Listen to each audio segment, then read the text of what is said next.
is nog geen geluid nou, hè? Stel dat bij de... Oké. Okay.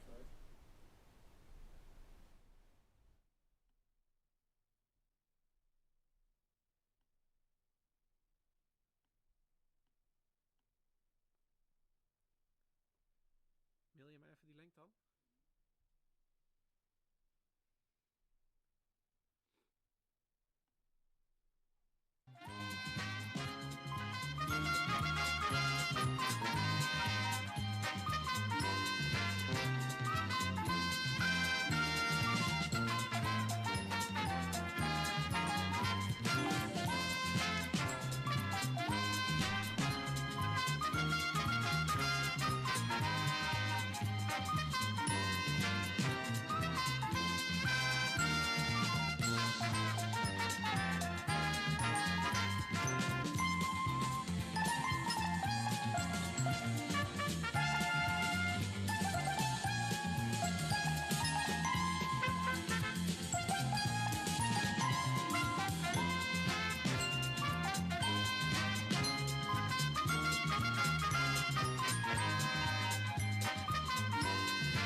Soundcheck. Soundcheck.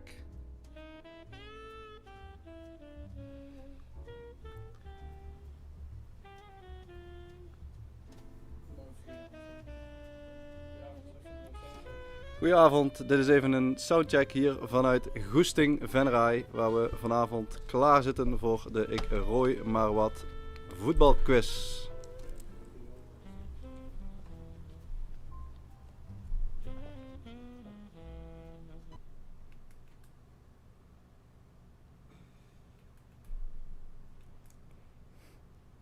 Heb je het geluid er af, Robert Paul? Ja. Vraag 1. Wie is de nieuwe trainer van Meldersloep? Kreeg ik al op de F. Gerino Freekie.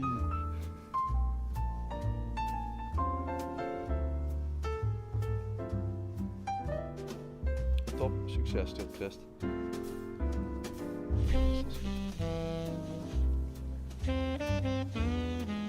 Ja, dat is goed.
Moeten we dat eigenlijk nog heel even aangeven, dat mochten er problemen zijn met verbindingen of filmpjes die niet duidelijk zijn, dat we dat in de chat gooien?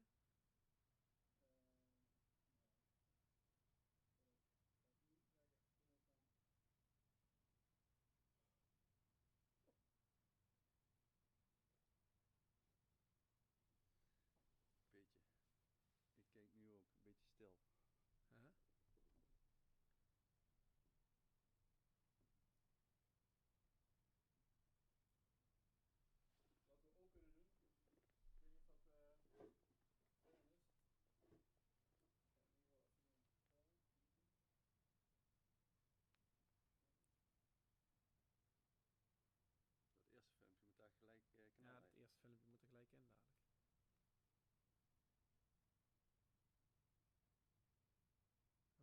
in dadelijk.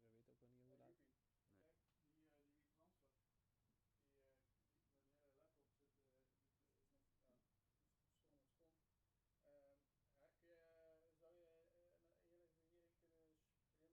Kijk, die transfer, die met een hele laptop zit nog stond. Zou je hierin kunnen sprinten met een harde schijf waar die dingen op zijn? Ik ben met goesting. Ik kan het niet doen. Oh. En als ik een halve schijf naar jou toe breng? Als ik een halve schijf naar jou toe breng?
Veel last minute aanmeldingen. In één keer heel veel aanmeldingen ook uit Melderslo die kant. Heel vreemd in één keer, maar sinds gisteravond draait het op volle toeren. We hebben ongeveer zo'n 70 teams die vanavond meedoen met deze online quiz. Voor de mensen die vaker in Leunen met de voetbalquiz hebben meegedaan, die weten dat Freek en ik dat jaarlijks doen.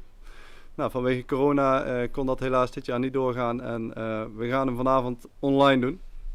Dus goed dat jullie er zijn. Jullie zien hier op de voorgrond een aantal shirts, ballen en een beker. Dat zijn de prijzen voor vanavond. De prijzen zijn beschikbaar gesteld, onder andere door VVV. Die hebben 2 wedstrijdshirts beschikbaar gesteld. Goesting heeft 2 bierpakketten beschikbaar gesteld. Plus Van Dijk heeft een boodschappenpakket beschikbaar gesteld. We hebben een origineel shirt van Mats Hummels.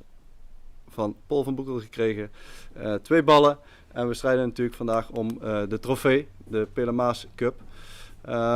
Jullie zijn inmiddels ingelogd. Jullie hebben als het goed is het eerste antwoordformulier op de website gevonden. Na elke ronde stuur je het formulier in. Op het moment dat alle formulieren ingestuurd zijn, gaan we ook steeds na elke ronde even de antwoorden doornemen. Je ontvangt dan ook weer automatisch het formulier voor de tweede ronde. We hebben 8 categorieën. Elke categorie met 10 vragen. En dat zijn meer keuzevragen. Dus net als vroeger op school. Je hebt altijd de kans dat je het goed hebt. Je kunt alleen deze keer niet afkijken bij je buurman. Of je moet door de raam van de vooruit kunnen kijken. In de chat is eventueel nog ruimte voor adviezen en kritiek op de Quizmasters. Wordt overigens niks mee gedaan, maar kan altijd. Mochten er dingen niet kloppen of vastlopen, geef het even aan via de chat. Dan kan Freek dat eventjes bijhouden. Ben ik nog iets vergeten, Freek? Ja, wellicht. Je kunt volgens mij de quiz vandaag op 2 manieren spelen. Dat is 1 door je voetbalkennis te testen. En de tweede kans is door alles op te zoeken op Google. En we spelen volgens mij voor de fun. De quiz is gratis. We spelen voor leuke prijsjes. Maar het is vooral om een leuke avond met elkaar te hebben. Dus probeer Google in ieder geval niet te gebruiken. Maar probeer uit te gaan van je eigen voetbalkennis. En daarop te beantwoorden. Dan houden we het voor iedereen eerlijk. En dan houden we het denk ik voor iedereen ook leuk. Dus ik denk dat dat belangrijk is. Zeker. Misschien nog heel even goed om te melden. Deze avond wordt natuurlijk ook live uitgezonden door Pelemaas TV. Waarvoor dank. Ook zij zijn belangrijke sponsor hierin. Die ook de beker beschikbaar gesteld hebben.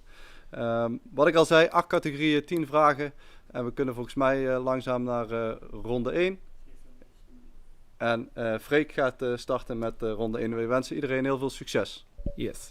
We gaan vandaag starten in 8 verschillende categorieën. Ik zal ze heel kort eventjes benoemen. De eerste categorie is een ode aan de grote 4. De tweede categorie is de eredivisie. De derde categorie is een fotoronde. De vierde categorie is trainers. Dan hebben we een korte break. Dan hebben we na de pauze nog buitenlands voetbal, EK's en WK's. Voetbal in de gemeente Venray. Dus alle mensen uit ons netwerk vanuit Venlo, die zullen dan het wat moeilijker hebben. En de laatste categorie is de Champions League. We gaan starten met vraag 1. En dat is vanuit de ode aan de grote 4.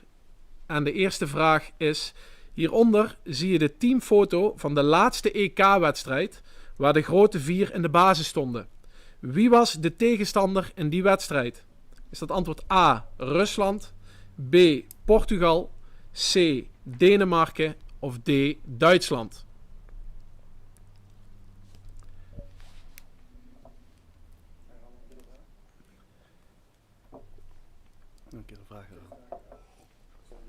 Dus hieronder zie je de teamfoto van de laatste EK-wedstrijd waar de grote 4 samen in de basis stonden. Wie was de tegenstander?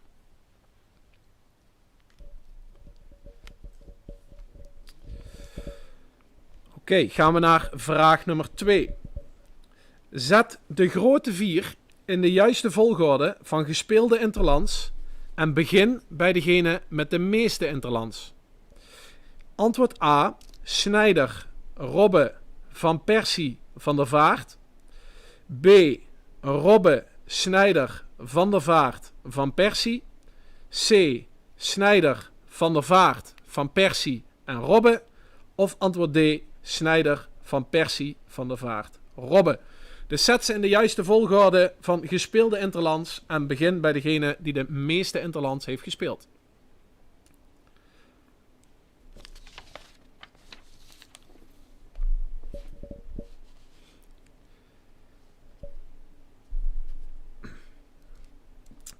Gaan we door naar vraag nummer 3. Op het EK van 2004 waren 3 van de 4 grote geselecteerd. Welke speler van deze 4 werd niet geselecteerd voor het EK van 2004? Is dat A, Robin van Persie, B, Rafael van der Vaart, C, Wesley Sneijder of D, Arjen Robben? Dus welke speler ontbrak in de EK-selectie van 2004?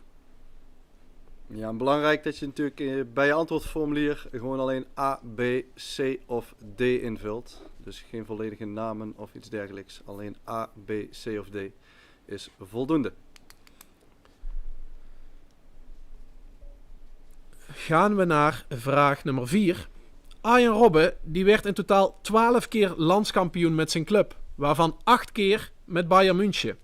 Hoe werden die andere 4 titels verdeeld? Is dat antwoord A, 2 keer PSV, 1 keer Real Madrid en 1 keer Chelsea? Is dat antwoord B, 1 keer PSV, 2 keer Real Madrid en 1 keer Chelsea? Is dat antwoord C, 1 keer PSV, 1 keer Real Madrid en 2 keer Chelsea? Of is dat antwoord D, 2 keer PSV, 0 keer Real Madrid en 2 keer Chelsea? Dus hoe werden de andere 4 titels van Arjen Robben verdeeld naast de 8 titels die hij behaalde met Bayern München?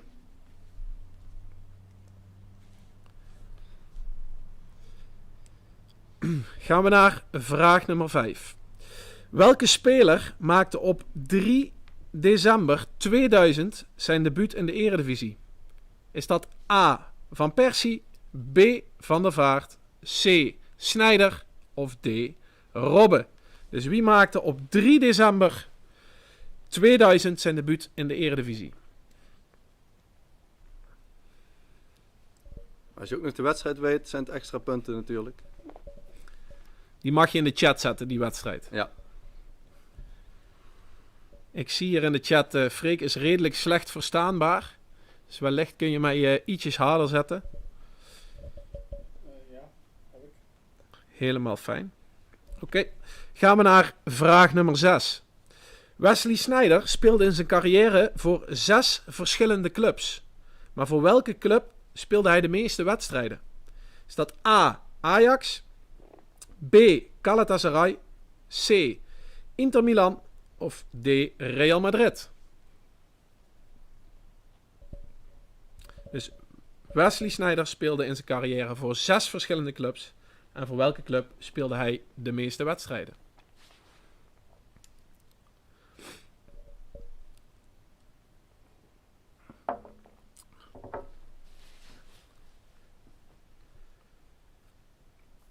Gaan we naar vraag nummer 7.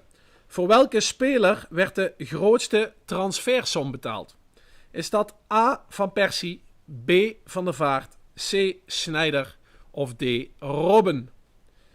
Het ging destijds nog niet om de bedragen die in het huidige voetbal betaald worden. Het ging nog niet om de 80 en de 100 miljoen die nu voor iedere simpele verdediger wordt uitgegeven. Maar voor welk van deze grote 4 werd de grootste transfersom betaald?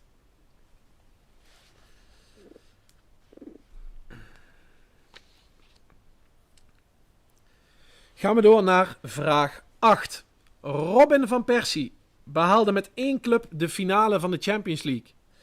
Met welke club was dit? En wie was de tegenstander in deze finale? Is dat antwoord A, met Arsenal tegen AC Milan? Antwoord B, met Arsenal tegen Barcelona? Antwoord C, met Manchester United tegen Chelsea? Of antwoord D, met Manchester United tegen Barcelona? Met welke club behaalde Van Persie de Champions League finale en wie was daarin de tegenstander?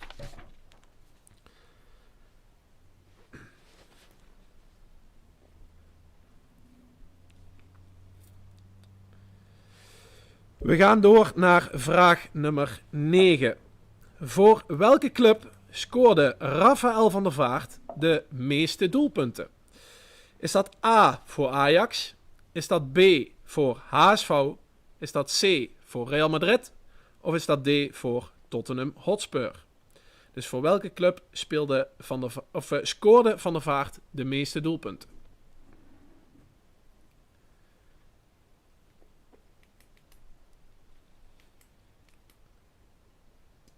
Nog redelijk rustig in de chat, Freek, volgens mij.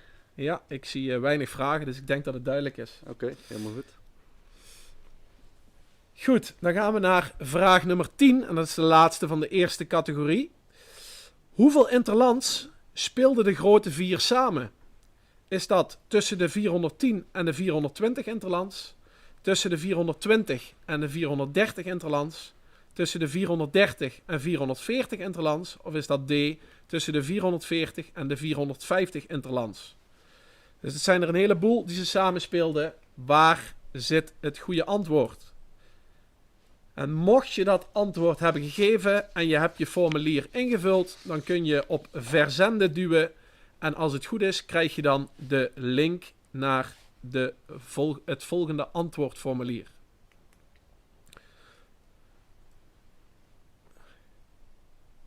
Ik zie dat er ook hier iemand in de chat zit. Ik weet niet of die meedoet, maar die zit antwoorden in de chat te zetten.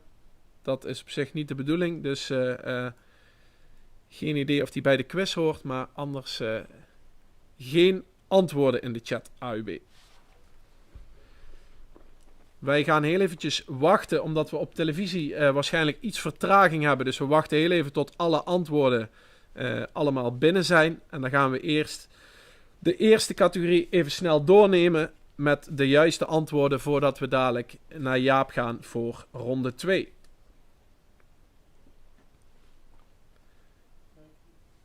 Wij kijken even onze technische man hier achter de knoppen aan of de formulieren voor een groot deel al ingevuld zijn. 71.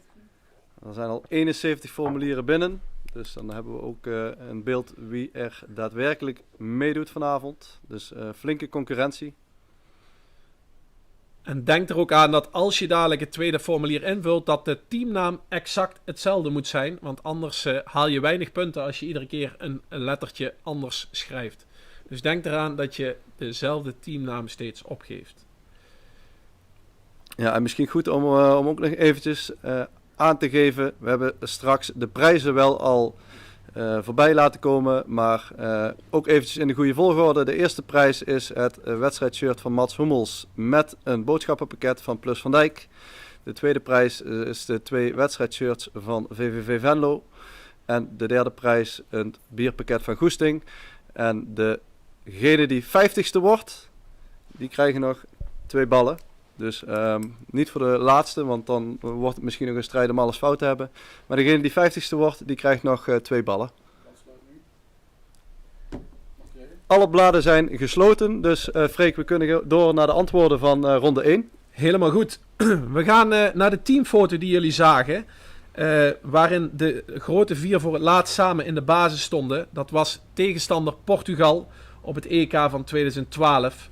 Van der Vaart opende nog te scoren, maar helaas verloren we door 2 doelpunten van Ronaldo en werden we uitgeschakeld. Vraag 2 was de grote 4 in de juiste volgorde van gespeelde interlands. Dat was antwoord C. Sneijder, Van der Vaart, Van Persie en Robben. Op de aantallen kom ik dadelijk bij vraag 10 nog eventjes terug. Vraag 3. Welke speler werd in 2004 niet geselecteerd? Dat was Robben van Persie. Die maakte ook pas in 2005 zijn debuut voor het Nederlands elftal. Dus die was er toen nog niet bij. Dan de kampioenschappen van Arjen Robben. Dat was, heel eventjes goed kijken, antwoord C. Hij werd in 2002, 2003 kampioen met PSV. Hij werd 2 keer kampioen met Chelsea in 2005 en in 2006. En hij werd in 2008 kampioen met Real Madrid. De speler die in 3 december 2000 zijn debuut maakte, dat was Arjen Robben. Wesley Sneijder scoorde in zijn carrière de meeste doelpunten, of speelde de meeste wedstrijden voor Ajax. Sorry, er waren er 126. Voor Galatasaray speelde hij er 124. Voor Inter 76 en voor Real 52. De grootste transfersom die werd betaald voor Robben van zijn transfer van Chelsea naar Real Madrid voor 36 miljoen. Van Persie kwam daar kort achteraan met 30,5 miljoen voor zijn transfer van Arsenal naar United. De Champions League finale in 2005-2006 ging tussen Arsenal en Barcelona. Van Persie zat daar 90 minuutjes op de bank, maar hij behaalde dus wel met zijn club de finale. En Rafael van der Vaart scoorde de meeste doelpunten voor Ajax, namelijk 52 doelpunten. Voor HSV scoorde hij er 45 in de 2 periodes die hij daar speelde. De laatste vraag van de eerste categorie was hoeveel interlands ze samen speelden. Dat waren er 441, antwoord D. Sneijder speelde er 134, Van der Vaart 109, Van Persie 102 En Robbe 96 maakt 441, antwoord D. Jaap, aan jou categorie 2. Ja, dat was categorie 1 alweer. Nou, hopelijk voor jullie al flink wat punten bij elkaar. We gaan naar de Eredivisie, ronde 2. En vraag 11 die daarbij hoort is: welke club staat ernaast na Ajax, PSV en Feyenoord als vierde op de eeuwige ranglijst van de Eredivisie? Is dat A. AZ, B. Utrecht, C. FC Twente of D. Sparta Rotterdam? Dus welke club staat na Ajax, PSV en Feyenoord als vierde op de eeuwige ranglijst van de Eredivisie? De 3 topclubs speelden alle 64 seizoenen en Ajax heeft daar tot op heden de meeste punten behaald. En dat zijn er maar liefst 4676. Dus A. AZ, B. Utrecht, C. Twente of D. Sparta. Gaan we door naar vraag 12. Welke Nederlandse speler werd het laatste alleen topscorer van de Eredivisie? We hadden afgelopen seizoen bijvoorbeeld Cyril Dessers en Steven Berghuis, die in het coronaseizoen gezamenlijk topscorer werden. Welke Nederlandse speler werd als laatste alleen topscorer? Is dat A. Bas Dost, B. Memphis Depay, C. Vincent Janssen of D. Luc de Jong?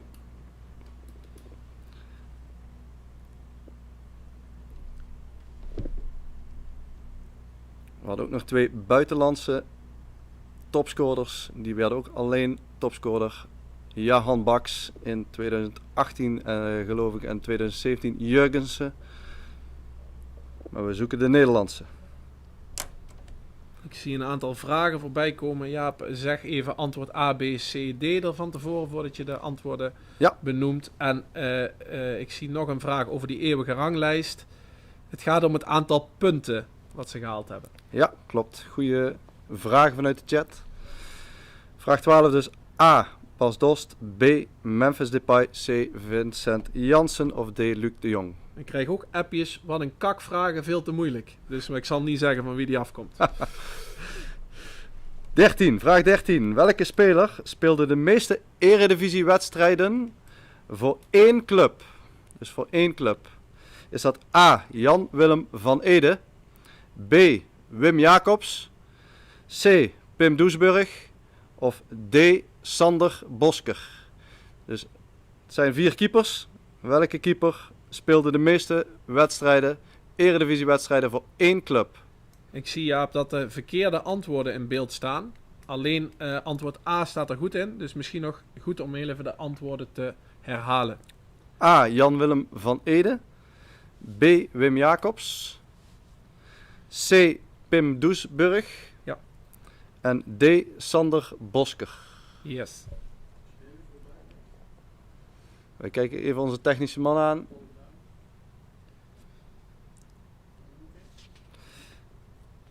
Welke?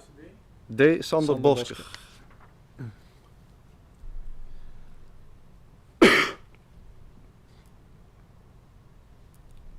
Je zult altijd zien, heb je het van tevoren getest, dat er toch nog ergens een foutje in zit. Vraag 14. Welke van deze 4 clubs heeft de grootste stadioncapaciteit? Is dat A. FC Utrecht, B. FC Groningen, C. Vitesse of D. SC Heerenveen? Dus welk van deze 4 clubs heeft de grootste stadioncapaciteit, ofwel kunnen de meeste toeschouwers naar binnen? Wat op dit moment natuurlijk niet het geval is. Dus A. Utrecht, B. Groningen, C. Vitesse en D. Heerenveen. Vraag 15. Willy van der Kuijlen scoorde de meeste Eredivisie goals aller tijden. Voor welke club scoorde hij naast PSV nog meer? Was dat A voor MVV, B voor Rode JC, C voor Fortuna Sittard of D voor VVV Venlo? Dus bij welke club scoorde Willy van der Kuijlen naast dat hij een bak goals bij PSV maakte nog meer? A. MVV, B. Roda, C. Fortuna en D. VVV. Vraag 16. Welke Feyenoorder werd in het kampioensjaar 2016-2017 uitgeroepen tot beste speler van de Eredivisie? Was dat A. Dirk Kuyt, B. Karim El Amadi, C. Tony Vilhena of D. Elgero Elia? Dus welke Feyenoorder werd in het kampioensjaar 2016-2017 uitgeroepen tot beste speler van de Eredivisie? A. Kuyt, B. El Amadi, C. Vilhena of D. Elia? Vraag 17. Jullie hebben het vast meegekregen, want onlangs brak Ajax een nieuw record. Ze wonnen met 13-0 van VVV Venlo. Welke Ajaxiet scoorde niet in deze wedstrijd? Dus welke Ajaxiet scoorde niet in deze wedstrijd? Is dat A. Davy Klaassen, B. Lisandro Martinez, C. Jurgen Ekkelenkamp of D. Daley Blind? Ze speelden in ieder geval alle 4 in de wedstrijd. Maar wie van deze 4 scoorde er niet in de met 13-0 gewonnen wedstrijd tegen VVV? Dus A. Klaassen, B. Martinez, C. Ekkelenkamp of D. Blind. Vraag 18. In welke provincie liggen in tegenstelling tot de andere 3 maar 2 Eredivisie-ploegen? Dus in welke provincie liggen maar 2 Eredivisie-ploegen? In de andere provincies liggen er 3. Is dat A. Overijssel, B. Zuid-Holland, C. Noord-Holland of D. Noord-Brabant? Dus A. Overijssel, B. Zuid-Holland, C. Noord-Holland of D. Noord-Brabant? Welk van deze provincies liggen maar 2 Eredivisieclubs?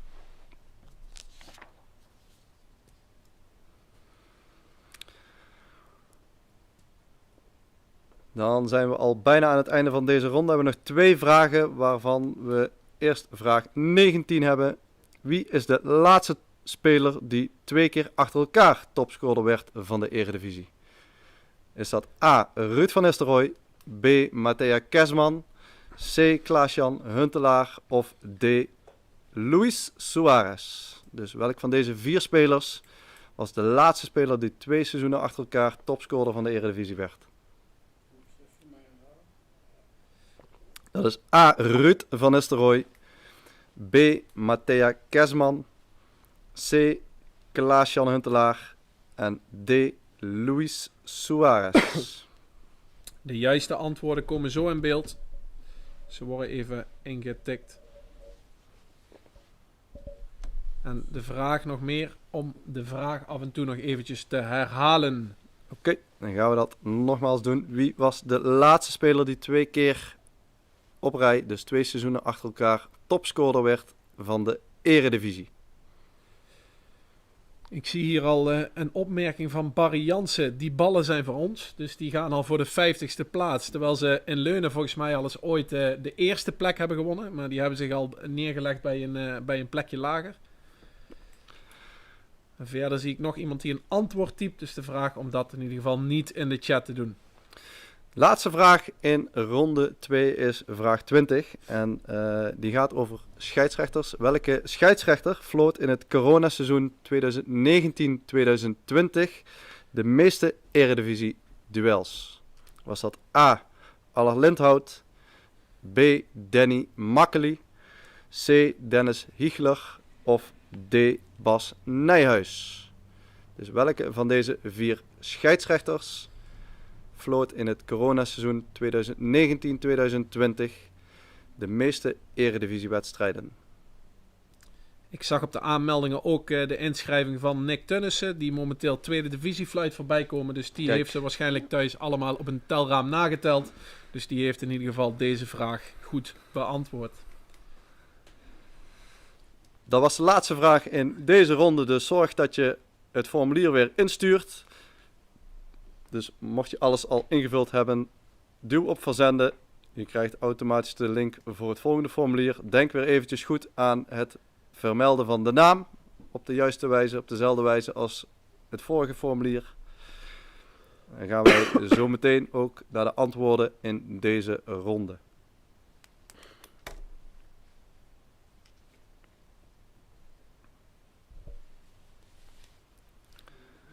Wij wachten even op onze technicus totdat hij een seintje geeft dat alle formulieren gesloten zijn.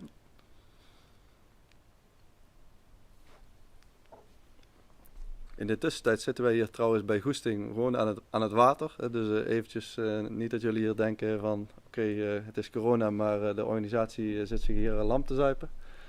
Helaas, het is alleen water vanavond.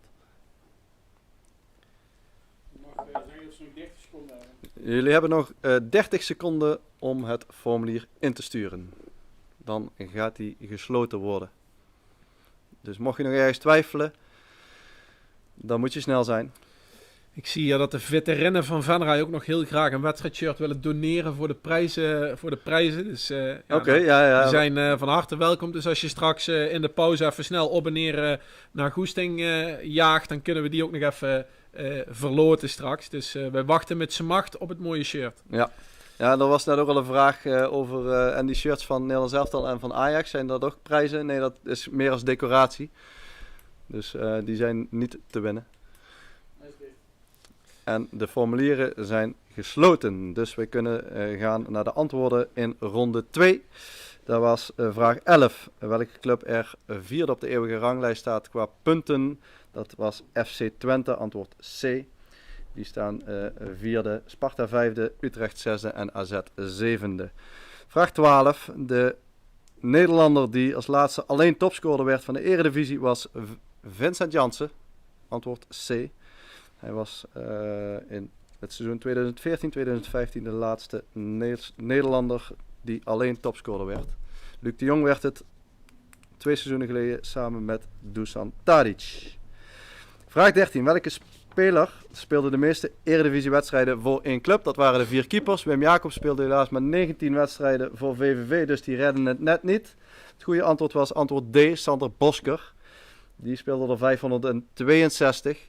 Doesburg speelde er 471 voor Sparta. En Van Ede 409 voor Utrecht.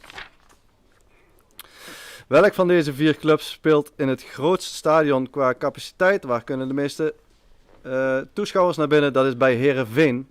Dat zijn er namelijk 26.100. In de Galgenwaard kunnen er 23.650 in.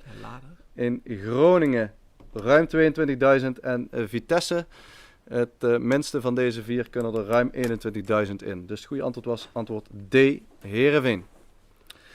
Dan hadden we Willy van der Kuilen, die speelde ook nog voor een Limburgse club. Dat was namelijk MVV. Dus antwoord A, MVV. Dan vraag 16. De Feyenoorder die uitgeroepen werd tot beste speler van de Eredivisie in het kampioensjaar 2016-2017 was Karim El Amadi, antwoord B. Vraag 17. De wedstrijd Ajax-VVV eindigde in 13-0 of eigenlijk 0-13 en Davy Klaassen was degene, antwoord A, die niet scoorde. Martinez en Blind scoorden 1 keer, Ekkelenkamp scoorde er zelfs 2. Vraag 18. De provincie waar maar 2 eredivisieclubs liggen is Noord-Holland. Dat zijn namelijk Ajax en AZ. In Overijssel liggen er 3. Zwolle, Twente en Heracles. In Zuid-Holland liggen Den Haag, Sparta en Feyenoord. En in Noord-Brabant RKC, Willem II en PSV. Vraag 19. Wie de laatste topscorer was die 2 keer achter elkaar, 2 seizoenen achter elkaar topscorer van de Eredivisie werd? Dat was antwoord B, Matthea Kersman. In 99 en in 2000. Van Nistelrooy deed dat overigens ook. Maar dat was net iets eerder. En Huntelaar was het wel 2 keer, maar niet 2 seizoenen achter elkaar. Suarez werd alleen in 2010 topscorer. Laatste vraag over de scheidsrechters. En Nick Tunnissen zal hem waarschijnlijk dan goed hebben. Het was Danny Makkely. Antwoord D. Hij floot, eventjes op mijn speakbriefje kijken, 19 wedstrijden in het coronaseizoen.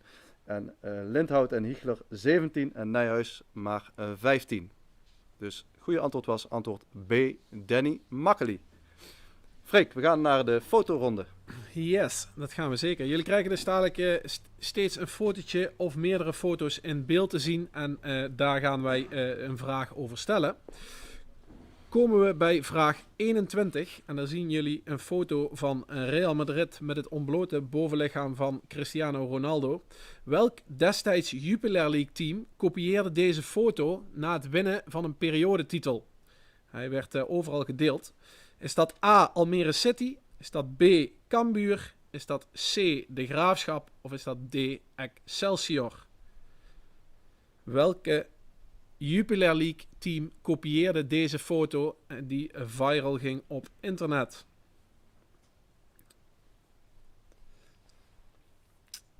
Ik zie dat Marco Rutte vraagt of jouw jasje ook te winnen is, Jaap. Maar dat doen we maar niet. Barry Jansen vraagt wie wil dat Ajax-shirt nou winnen. Nou, ik denk dat iedereen dat graag wil. Gaan we naar vraag 22. En dat is een stadion dat jullie voorbij zien komen. En van wie is onderstaand stadion? Of voor jullie is het bovenstaand stadion. Is dat A, Everton? Is dat B, Fulham? Is dat C, Newcastle United? Of is dat D, Crystal Palace? Van wie is het stadion wat jullie in beeld zien? A, Everton. B, Fulham. C, Newcastle United. Of D, Crystal Palace?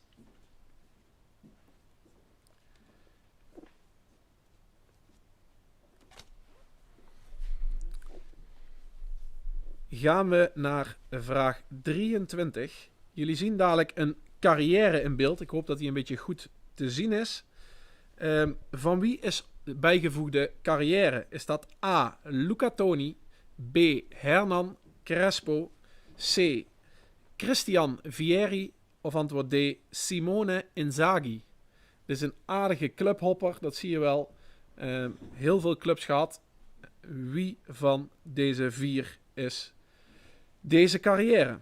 Luca Toni, Hernan Crespo B, Christian Vieri C of Simeone Inzaghi D?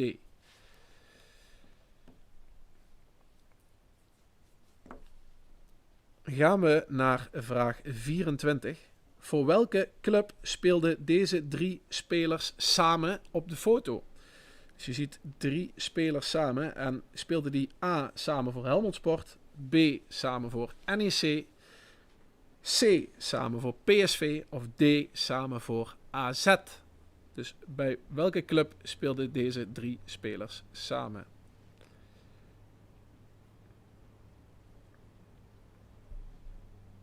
Nou, dat zal er voor een heel aantal nog moeilijk zijn om überhaupt te weten wie die spelers zijn. Maar, Ik moet eerlijk zeggen, toen we gisteren de quiz nog even door het nemen was, moest ik ook de middelste even opzoeken. Ja. Dus voor mij een redelijk onbekende. Die andere twee die zijn voor mij wel bekend bij de Panini plaatjes. Die hadden we veel dubbel vroeger. Ja, klopt. Goed, gaan we naar een logo die jullie in beeld zien. En in welke competitie speelt deze club? Dus je moet eerst het logo weten en dan welke competitie ze spelen. Is dat A, de Primera Division? Is dat B, in de Bundesliga? Is dat C, in de Premier League? Is dat D, in de Serie A? Dus dit logo, in welke competitie komt die terug? Echt een vraag voor de FIFA-spelers, hè? Ja, de jeugd van tegenwoordig heeft deze allemaal goed altijd alle logo's en spelers van het huidige voetbal. Omdat ze redelijk veel aan het FIFA zitten. Dus voor de oudere generatie vaak wat moeilijker. Goed, gaan we naar vraag 26. Welke oud-voetballer heeft een link met bijgevoegde afbeeldingen? Dus jullie zien 4 afbeeldingen in beeld. En wie heeft daar een link mee? Is dat A, Wim Kieft, B, Dirk Kuyt, C, Frank de Boer of D, Dennis Bergkamp? Wie heeft een link met de afbeeldingen die jullie in beeld zien?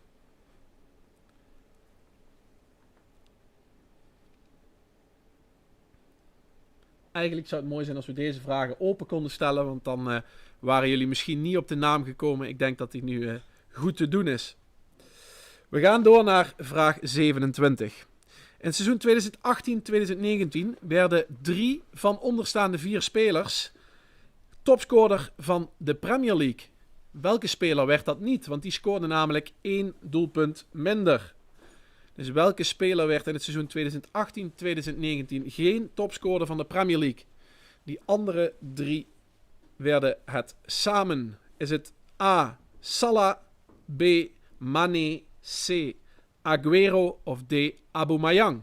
Voor degenen die hem niet, die ze niet kennen. We waren ervan uitgegaan, daarom hadden we de antwoorden er niet op gezet. Dus welke speler werd niet topscorer in het seizoen 2018-2019 en scoorde dus 1 doelpunt minder? Gaan we naar vraag 28. Ik hoop dat de afbeelding goed te zien is. Welke 2 spelers missen we in de opstelling van de halve finale Nederland-Italië op het EK 2000? Is dat A. Ronald de Boer en Overmars? Is dat B. Seedorf en Zende? Is dat C. Ronald de Boer en Seedorf? Of is dat D. Zende en Overmars? Dus we missen de rechts- en linker middenvelder in het 4-4-2 systeem. Ik zie dat onze technische man hem wat groter aan het maken is. Dan kun je nog wat beter zien wie er wel speelde. Dus missen we de Boer en Overmars voor antwoord A. Seedorf en Zende voor antwoord B.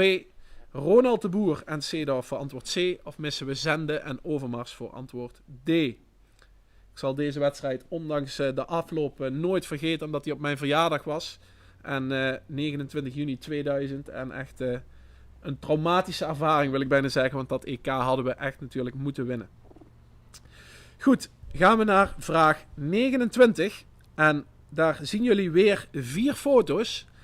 En wij willen graag weten welke foto hoort hier niet bij.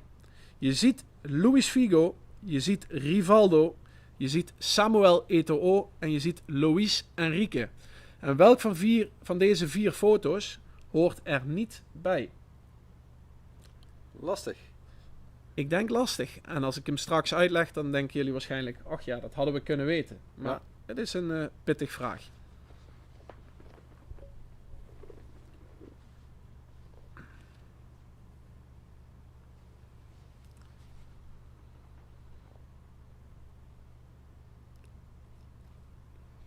En dan gaan we naar de laatste van de fotoronde. Welk van onderstaande voorzitters zat het minst lang zijn club voor? Dus je ziet 4 voorzitters in beeld. En welke zat het minst lang zijn club voor? Is dat A. Van Rij, B. Munsterman, C. Scheringa of D. Aalbers? Wie zat het minst lang zijn club voor? Ik zie nog steeds wel wat antwoorden in de chat voorbij komen. Ik denk dat dat mensen zijn die niet mee aan het spelen zijn. Dus welke voorzitter zat het minst lang zijn club voor? Ik kreeg net ook al een berichtje van, wat fijn dat de antwoorden niet te googlen, of deze antwoorden zijn zelfs niet te googlen. Dus dan hebben we het toch goed gedaan dat gelukt is. Ja, we hebben daar ook nog wel een ronde die moeilijk te googlen is. Ja. Je mag de formulieren weer versturen. En dan krijg je, als het goed is, weer het volgende formulier. En daar moet je weer dezelfde teamnaam vermelden. Dus zorg dat je hem erin stuurt. En dan wachten wij weer heel even op het seintje van onze technische man. Voordat we doorgaan met de antwoorden van fotoronde 3.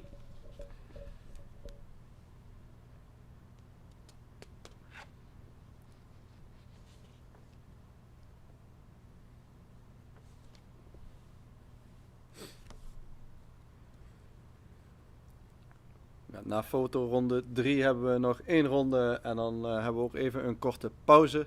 Even een momentje voor degenen die moeten om naar de wc te gaan of een nieuw biertje, wijntje te pakken. Dus na deze ronde nog 1 ronde en dan hebben we even een korte pauze. En wellicht dat we dan ook al een korte kleine tussenstand kunnen geven. En ik zie onze technicus ja knikken, dus dat kan. 30 seconden. De formulieren staan nog 30 seconden open, dus zorg dat je hem binnen een halve minuut ingestuurd hebt, zodat je niet te laat bent en de antwoorden meegenomen worden. Dan gaan wij zo naar de... Robert, ik krijg een berichtje dat op het antwoordformulier staat als laatste vraag 20. En dan moet vraag 30 zijn. Ik weet niet of dat van invloed... Oké. Pardon. Freek heeft gisteren een negatief coronatest. getest, dus ik ben af en toe aan het hoesten, maar ik ben gewoon negatief, dus we mogen hier rustig zitten. Pardon.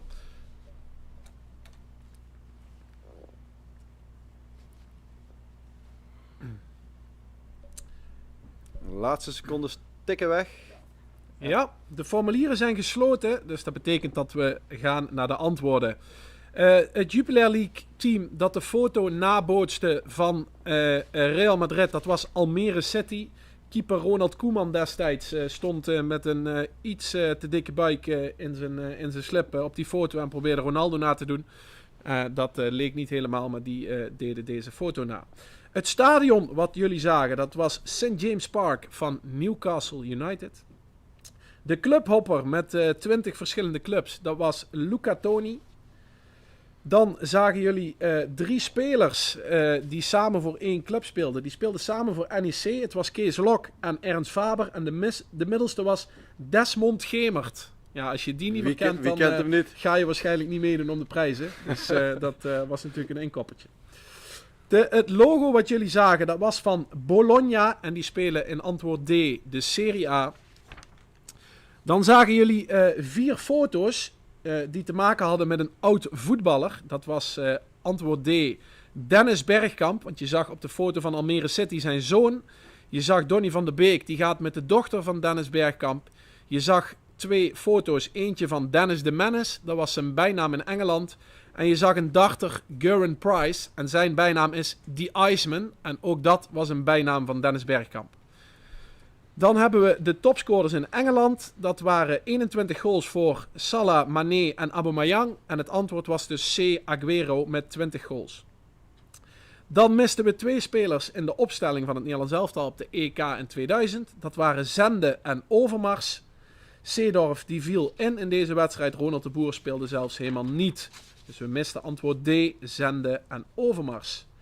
Dan de 4 Barcelona-spelers die jullie zagen. Daar misten we, wat er niet bij hoorde, was antwoord B, Rivaldo. Rivaldo was de enige van deze 4 spelers die niet voor Barcelona en Real Madrid speelde. Dus Figo, Eto'o en Luis Enrique speelden allemaal voor Barça en Real. En Rivaldo was de enige die dat niet deed. En dan misten we nog de laatste. Dat waren de onderstaande voorzitters. En je zou het niet verwachten, maar degene die het minst lang zijn club voor zat, was antwoord A, Harry van Rij. Goed, gaan we naar vraag 4, Jaap. Of categorie 4, de trainers. Als iedereen weer zijn juiste naam heeft ingevuld, dan kunnen we verder met vraag 31. Ja, ronde 4 gaat over trainers. Dat mag helder zijn. En vraag 31 is daar de eerste van. Wie is op dit moment de jongste trainer van de Eredivisie? Is dat A. Danny Buijs, B. Sjors Ulte, C. Johnny Jansen of D. John Stegeman? Dus we zoeken de jongste Eredivisie-trainer op dit moment. Dus A. Buijs, B. Ulte, C. Jansen en D. Stegeman. Buijs bij Groningen, Ulte bij Fortuna, Jansen bij Heerenveen en Stegeman bij Zwolle.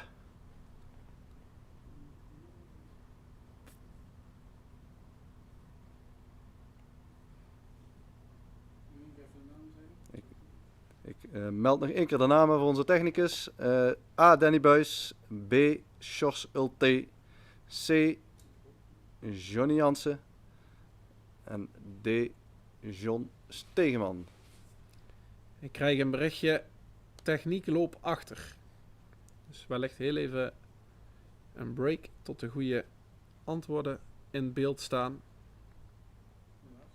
Stegeman, D. C was Johnny Jansen. Onze technicus die zweet zich een ei uit hier aan de andere kant van de tafel. Ik krijg hier al, Die kan de krijgt- technicus iets minder drinken krijgen op de chat. Dat is een bekende van de technicus. geloof ik. Marco Rutte, ja, hij is de hele middag in zijn eentje hier geweest, dus ik weet niet wat hij allemaal gedaan heeft. Dus, maar goed. Je ziet nu de goede antwoorden in ieder geval in beeld, dus wat mij betreft kunnen we naar vraag 32. 32. In de Premier League wordt de wedstrijd gespeeld tussen de trainers Roy Hodgson en David Moyes. Welke wedstrijd staat er op het programma? Dus Roy Hodgson tegen David Moyes. Is dat A. Crystal Palace West Ham United? Is dat B. Fulham tegen Burnley?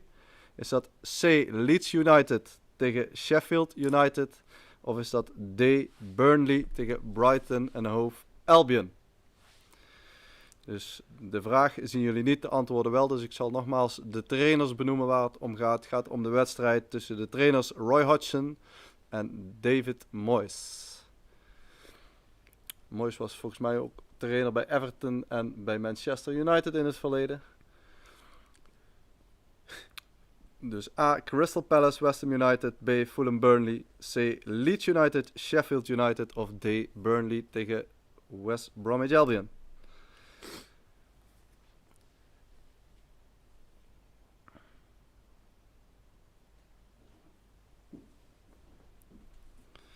Vraag 33.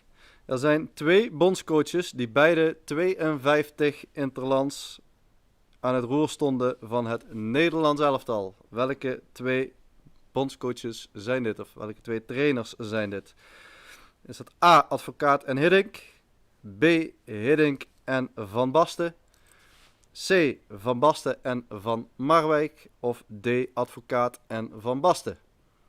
Dus welke van deze trainers hadden beide 52 interlands achter hun naam staan als bondscoach van het Nederlands elftal? Bob Glendeling is nog altijd recordhouder. 89 interlands. 87, sorry. Hiddink is op dit moment technisch directeur in Curaçao. Van Marwijk is vorige week weer begonnen bij de Verenigde Arabische Emiraten. Advocaat is aan wellicht weer zijn laatste seizoen bezig bij Feyenoord. En Van Basten is analist bij Ziggo op dit moment. We gaan door naar vraag 34. Die gaat over José Mourinho. Hij coachte vele topploegen. En bij welke ploeg coachte hij de meeste wedstrijden in 1 periode? Dus bij welke ploeg coachte Mourinho de meeste wedstrijden in 1 periode? Hij was bij een aantal clubs 2 keer, maar we zoeken echt de meeste wedstrijden in 1 periode. Is dat A. Real Madrid, B. Chelsea, C. Internationale of D. Manchester United? Hij zit op dit moment bij Tottenham Hotspur en verloor van de week met 2-1 van Liverpool. Veel over gezegd en geschreven natuurlijk. Had het vuurtje weer aardig aangewakkerd. Maar bij welke club coachte hij de meeste wedstrijden in 1 periode? Vraag 35 gaat over VVV. Maurice Stijn bracht VVV in 2017 terug naar de Eredivisie. Welke trainer was voor hem de laatste die dat lukte met VVV? Dus welke trainer was de laatste trainer die voor Maurice Stijn VVV van de eerste divisie naar de Eredivisie loodste? Was dat A. André Wetsel? Was dat B. Ton Lokhoff? C. René Trost? Of D. Jan van Dijk? Speciale vraag voor onze Venloze deelnemers. Die moeten dit natuurlijk allemaal weten.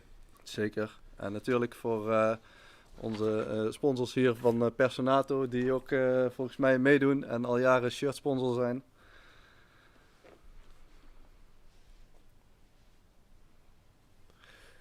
We gaan door naar vraag 36. Die gaat over Ronald Koeman. Was onze bondscoach, maar inmiddels coach van Barcelona, zoals jullie weten. Hij coachte na Vitesse nog 4 Nederlandse ploegen. Zet de ploegen in de juiste volgorde. Is dat A.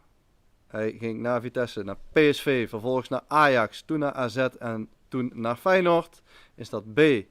Eerst Ajax, toen AZ, toen PSV en toen Feyenoord? Was dat C. Eerst AZ, toen Ajax, toen Feyenoord en toen PSV? Of was het antwoord D. Eerst Ajax, toen naar PSV, toen naar AZ en toen naar Feyenoord? Uiteraard had hij in de tussenliggende periodes ook nog andere clubs die hij trainde. Maar welke goede volgorde is de Nederlandse volgorde van clubs die Ronald Koeman na Vitesse trainde?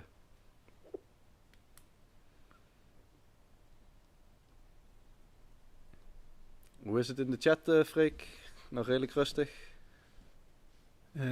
Tines heeft een pauze nodig. Ik trek het niet meer. Dus zegt iemand van de veteranen SV Venray. Dus nog 3 vragen. 3 vragen, dames. Wij hebben ook onderhand dorst. Dus goed dat we zo eventjes naar de pauze gaan. Ja, we gaan naar vraag 37. Die gaat over Peter Bos, de huidige trainer van Bayer Leverkusen. Nee, hij gaat eigenlijk over Bayer Leverkusen, niet over Peter Bos. Want de vraag is, welke Nederlander was ooit nog meer trainer van Bayer Leverkusen?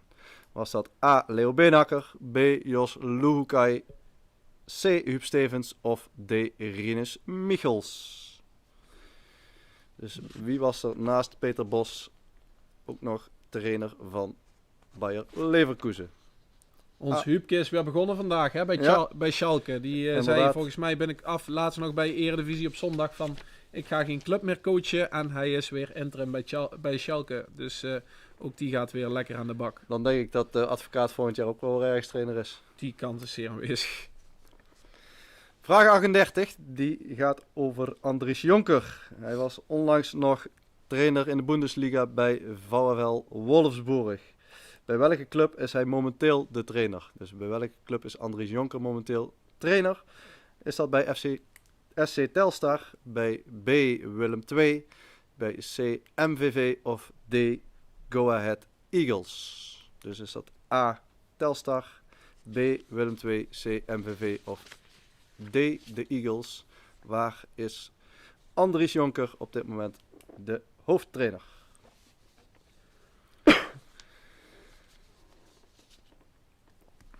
Dan hebben we vraag 39, de ene laatste voor de pauze. Bij welke club was Erik ten Hag voor het eerst hoofdtrainer in het betaalde voetbal? Dus waar begon Erik ten Hag zijn carrière als hoofdtrainer in het betaalde voetbal? Is dat A. Go Ahead Eagles? Is dat B. FC Twente? Is dat C. FC Utrecht? Of is dat D. RKC Waalwijk? Dus bij welke club begon Erik ten Hag als hoofdtrainer in het betaalde voetbal? Dus A. Go Ahead Eagles, B. FC Twente, C. FC Utrecht of D. RKC Waalwijk?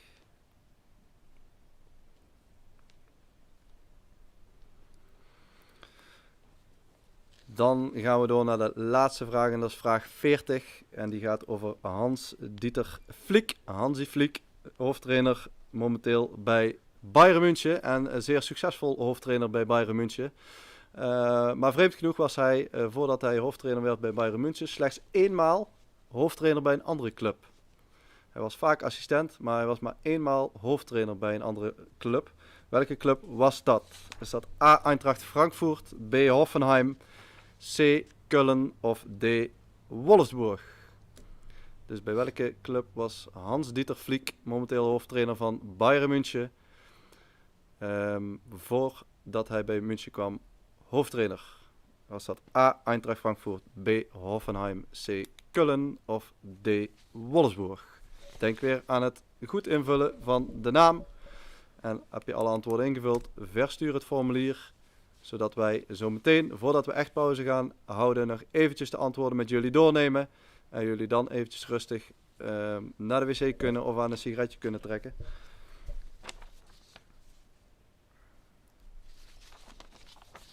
We krijgen weer een seintje als de formulieren gesloten gaan worden. Dus dat zullen we dan weer eventjes doorgeven.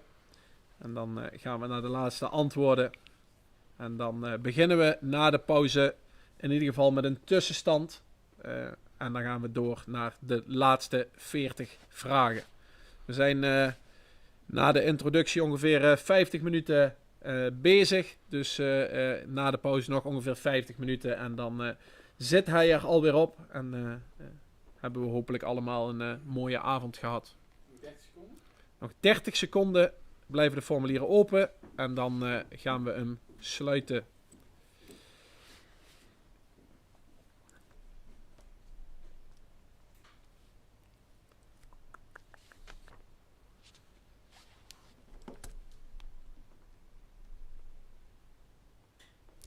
Nou, er is ook één vraag die de dames van de veteranen bezighoudt. Is wat er achter op het scherm staat. En Hier staat wijn en bier, dames. Dus wijn en bier. Nou, we zitten hier bij een biercafé, kunnen we wel zeggen. Maar er staat ook echt wijn bij. Dus daar moeten jullie nog wel eventjes mee wachten totdat je dat hier weer kunt drinken. Maar er staat dus wijn en bier. Nogmaals, dank aan alle participanten, sponsoren, waaronder Goesting, waar we vandaag natuurlijk te gast zijn. Yes. De formulieren zijn gesloten, dus we kunnen naar de antwoorden van ronde 4, de antwoorden in de ronde trainers. Vraag 31 ging over de jongste trainer in de Eredivisie. Dat is op dit moment Sjors Ulte. Die is onlangs weer ingestapt bij Fortuna Sittard, nadat Kevin Hofland ontslagen werd. Dus het goede antwoord was antwoord B.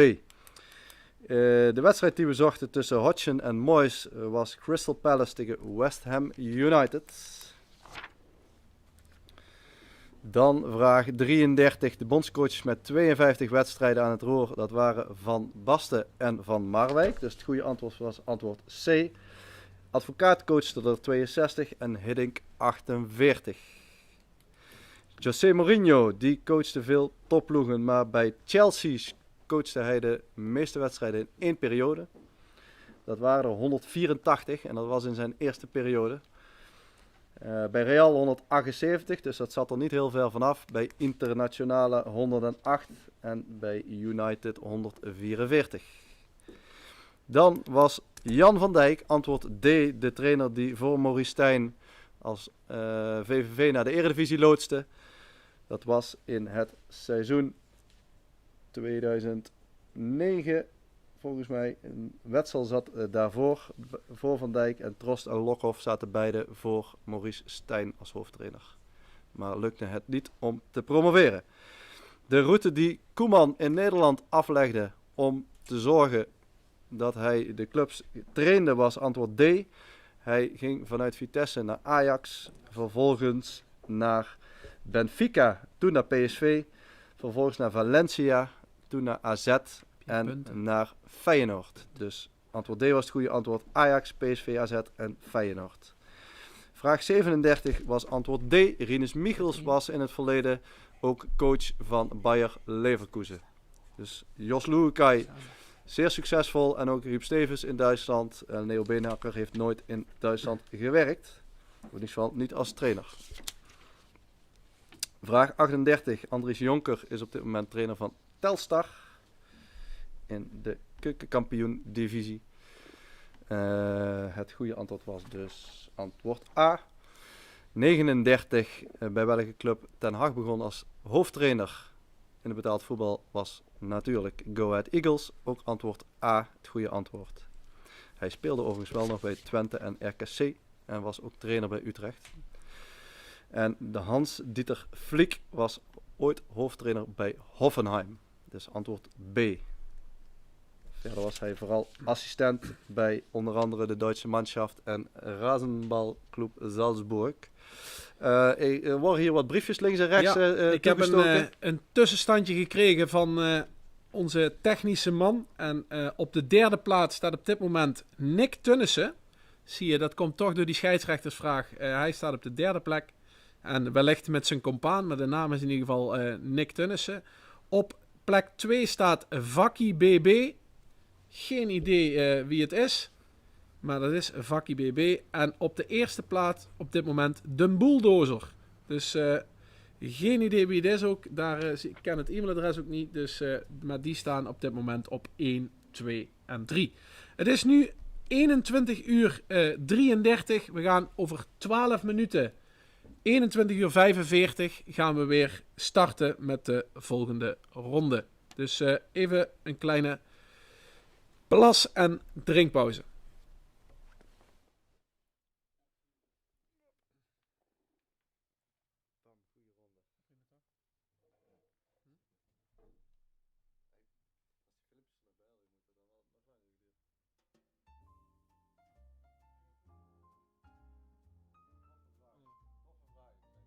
Luc Meertsen, de Bulldozer, is het andere team van Bezel, die luxe team.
formulier? Oh, 74, oké.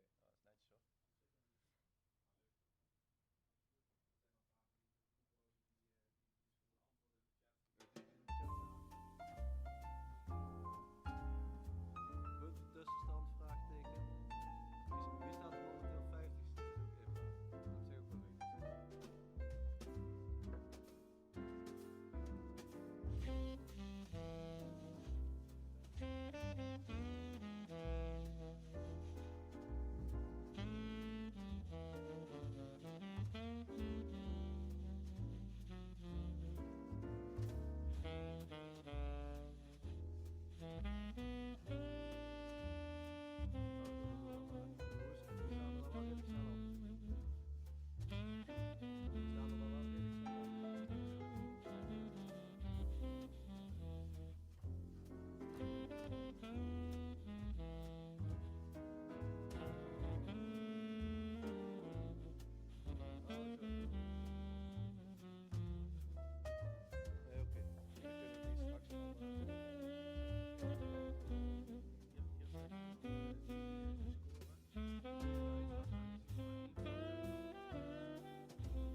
Oh,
daar zal Ruud er wel bij zitten. Dat zou eens kunnen. Maar wat zal ik dan, wat moet ik over die tussenstand zeggen? Van, ja, er zijn meer... Ja, dat is heel dicht bij elkaar zitten, dat er een aantal op dezelfde score zitten. Dat Ja. er nu een aantal uit... Selectie pakt van. Ja. Dat is een selectie gepakt van. Ja, maar die Rick Gilles heeft dus 39 punten, 39 punten, dat kan toch niet? Dat lijkt me sterk. Ja. Misschien heeft hij zijn naam van het team niet goed ingevuld, dus dan telt hij steeds iets anders. Ja, dat zou ook kunnen.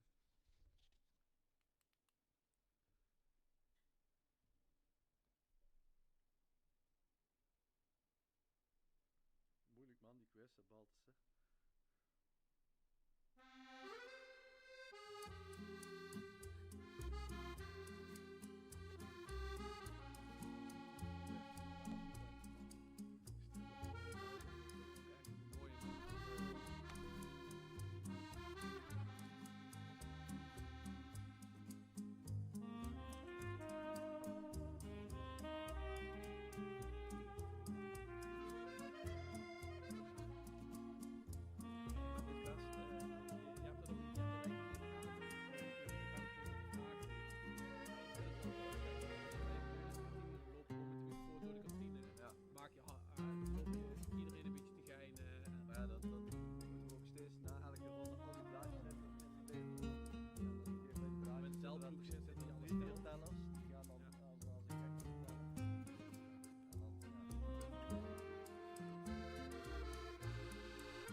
Goed, daar zijn we weer.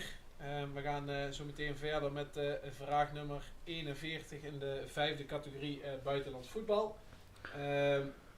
Ik krijg hier even kijk de VAR mee bij Nick Tunnissen. Ja, vind ik op zich een goede opmerking.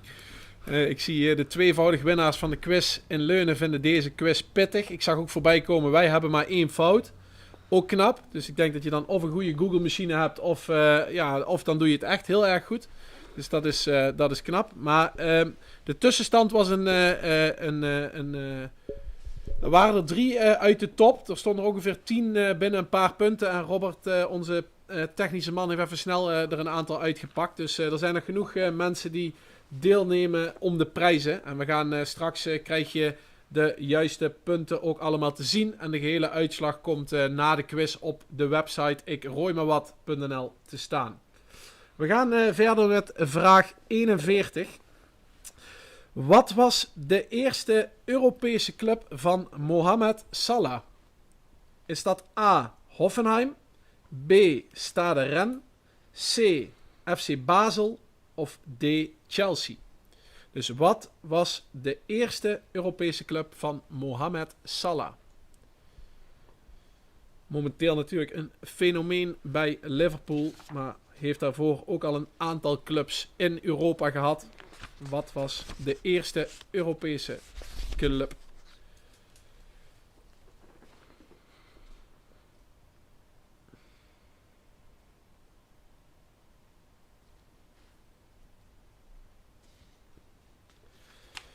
Gaan we naar vraag 42. Voor welke speler werd er afgelopen zomer de hoogste transfersom betaald? Was dat A voor Timo Werner, B voor Arthur? Was dat C. Leroy Sané of D. Kai Havertz? Dus voor wie werd de hoogste transfersom betaald?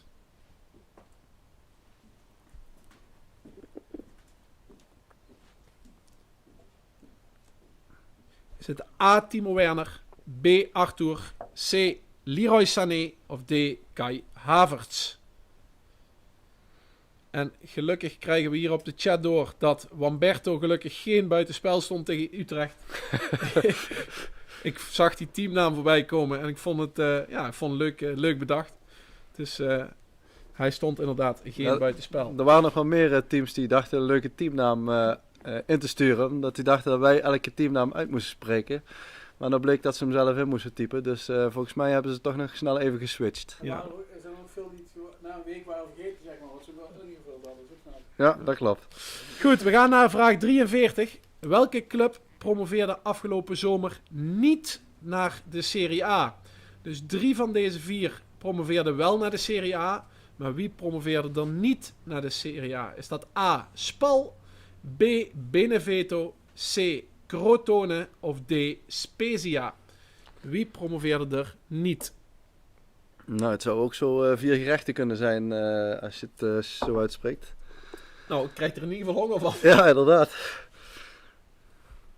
Maar misschien is Bulan tijd nog open. Dat zou mooi zijn. Ik neem aan dat hij de openingstijden verlengd heeft, omdat hij weet dat er dadelijk nog 3 mensen langs de deur komen.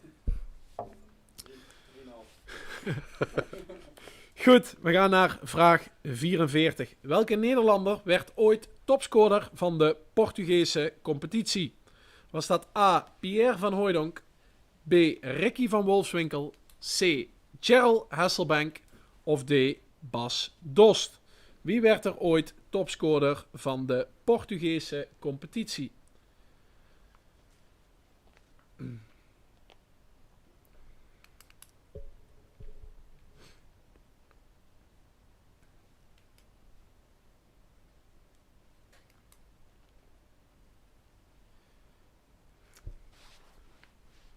Gaan we naar vraag nummer 45. Welke club werd nog nooit kampioen van de Bundesliga? Dus welke club werd nog nooit kampioen van de Bundesliga? Is dat A. Werder Bremen, B. Bayer Leverkusen, C.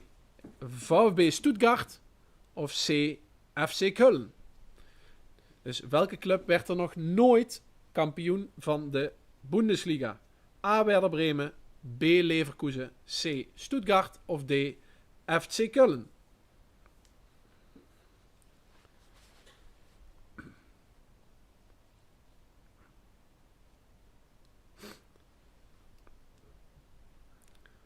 Weer een makkelijke vraag tussendoor. Dus. Vraag 46. Naar welke Spaanse club vertrok Karim Rekik onlangs vanuit Hertha BSC? Is dat A. Valencia, B. Villarreal, C. Sevilla of D. Real Sociedad? Dus naar welke club vertrok Karim Rekik vanuit Hertha BSC afgelopen zomer? Valencia, Villarreal, Sevilla of Real Sociedad?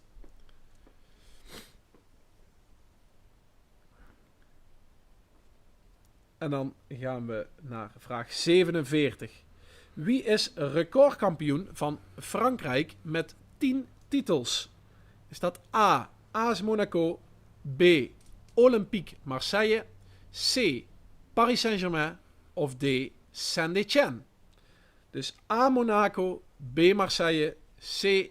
PSG of D. Saint-Étienne. Wie is recordkampioen van Frankrijk?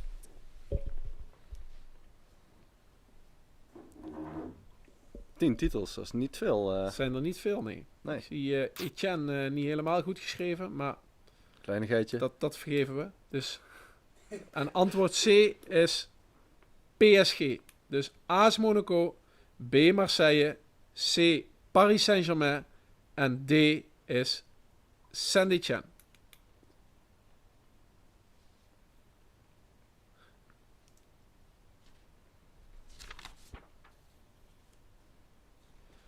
Gaan we naar 48. Onlangs won Erling Haaland de Golden Boy Award. Wie won deze trofee vorig jaar? Is dat Mason Greenwood, Kylian Mbappé, Matthijs de Ligt of João Felix? Dus Haaland won hem onlangs nog. Ik zag hem deze week nog op de foto staan met de bal. Maar wie won deze trofee vorig jaar? Is dat A. Greenwood, B. Mbappé, C. de Ligt of D. João Felix?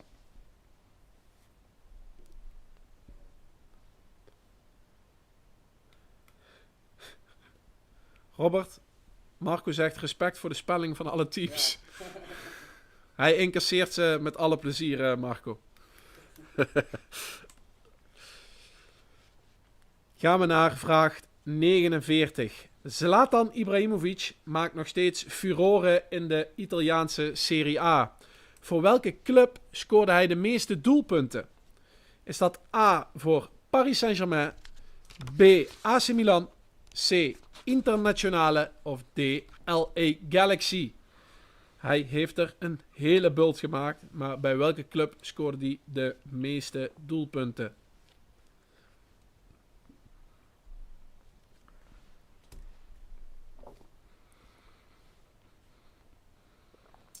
We moeten eigenlijk naar iedere ronde pauze doen, want ik heb het water al bijna op. Ja, inderdaad. Gaan we naar vraag 50, de laatste van de categorie buitenlands voetbal. Liverpool werd afgelopen jaar eindelijk weer kampioen van de Premier League. In welk jaar werden ze voor 2020 voor het laatst kampioen? Was dat A in 1987? Was dat B in 1990? Was dat C in 1994? Of was dat D in 2000? Dus wanneer werd Liverpool voor het laatst kampioen? Ja, redelijk makkelijk om te eindigen, denk ik. Dat denk ik ook. Voor de meesten. Dus als je hem klaar hebt, formulier sluiten en versturen. En dan kunnen we daarna weer de juiste teamnamen op de formulieren zetten. En gaan we dadelijk naar de antwoorden van de categorie buitenlands voetbal.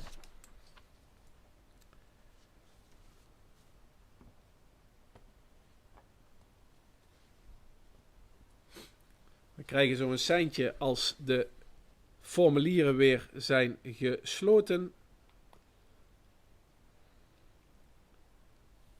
Ja, en na deze ronde gaan we over naar EK en WK's. Dus na deze ronde van buitenlands voetbal gaan we over naar EK's en WK's. En ik hoor net dat we nog 30 seconden hebben, inmiddels nog maar 20. Om de antwoorden eventueel nog in te vullen en het formulier in te sturen. Dus zorg dat je dat snel doet. Dan gaan we zo naar de antwoorden van deze ronde.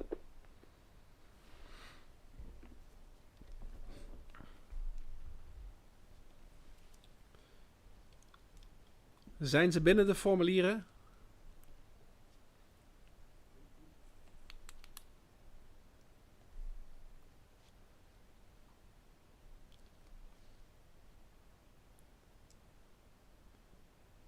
Ik wacht even op het seintje. Gaat fout met het formulier, stuurt hier iemand. We zijn eruit gegooid. Michel- Formulier defect. Michel Baltus stuurt fout met het formulier. Wordt hier door de technicus aangepast. Die was al aan het zweten, maar jullie maken hem nog meer aan het zweten. We krijgen geen nieuw formulier. Ja, duidelijk. Loopt vast. Hier ook.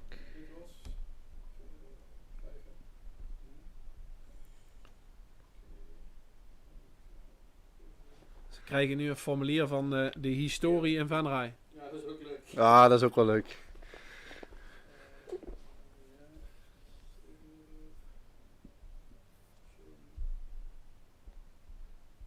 Gaat in ieder geval...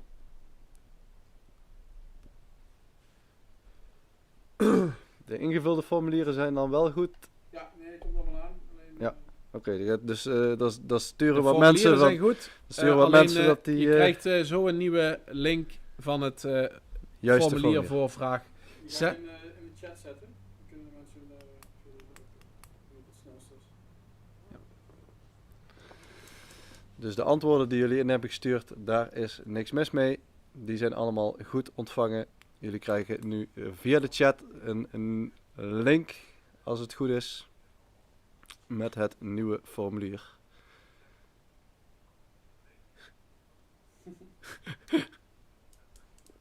Het is wel leuk om die chat tussendoor te zien.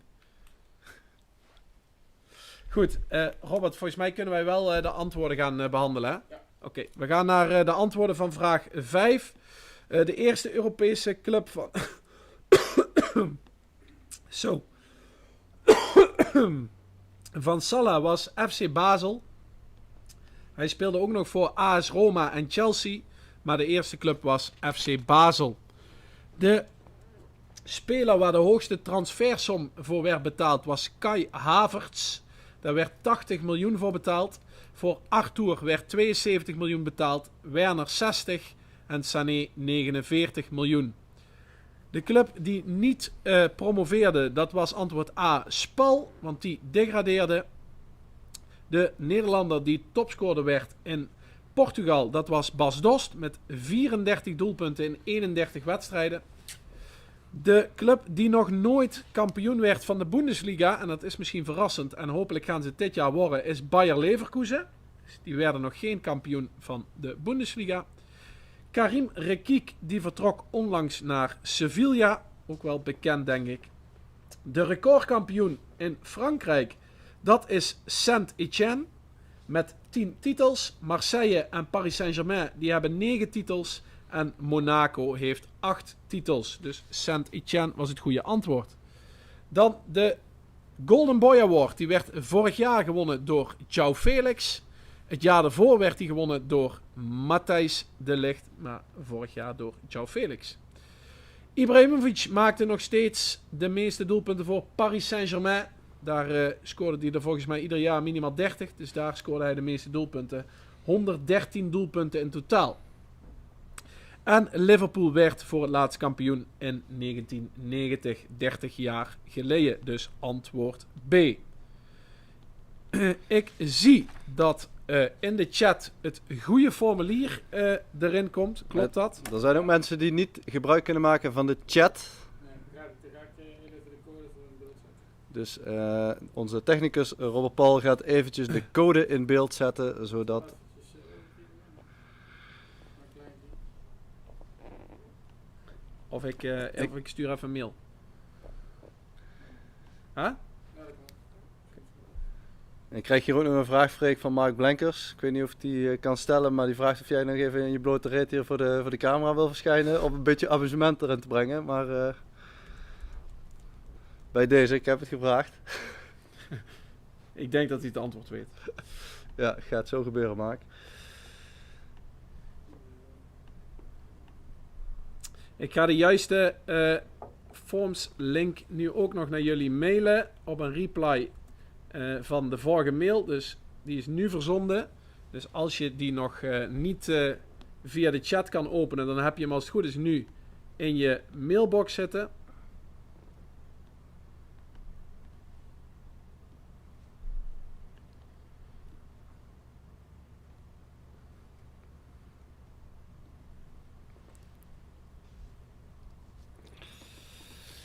Dan wachten we nog eventjes tot iedereen ook het formulier heeft kunnen openen. Dat kun jij natuurlijk niet zien, Robert Paul, wie het formulier allemaal opent. Of... Nee.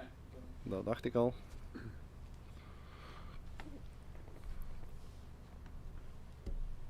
We wachten nog heel even 1 minuutje. En mocht je over een minuutje het formulier nog niet geopend hebben, dan gooi het even gauw in de chat. Of even naar een van ons twee op de app. De meesten hebben onze nummers wel. Dus dan zien wij het ook voorbij komen en kunnen we wellicht nog heel eventjes wat langer wachten. De link staat ook in beeld nu, zie ik. Dus dat is Ja. even overtypen. Dan kunnen we in ieder geval zo verder. Nog 3 categorieën te gaan. EK's, WK's, voetbal in de gemeente Venray en Champions League.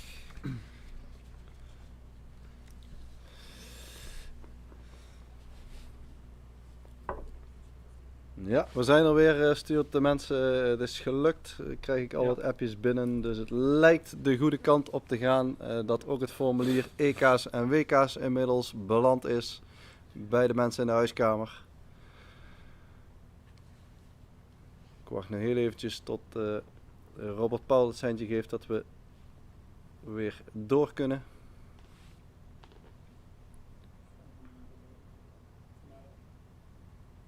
Yes. Ja, dat is goed, maar- Oké, maar we gaan weer starten. We gaan door met de categorie EK's en WK's. Alle vragen in deze ronde gaan daarover. Waaronder vraag 51.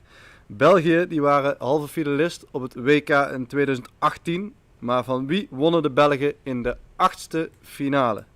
Was dat A. Brazilië, B. Japan, C. Mexico of D. Zwitserland?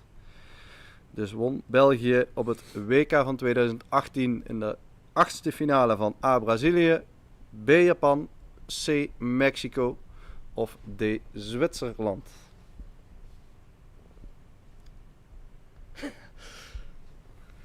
Ik krijg hier ook wat dingen in de chat. Van Vincent Buijsen die zegt, nou, Freek heeft geen corona. Die heeft de varkenspest opgelopen. Vraag 52, die gaat over het EK. 2 Spanjaarden ontbreken in het overzicht wat jullie als het goed is in beeld krijgen te zien.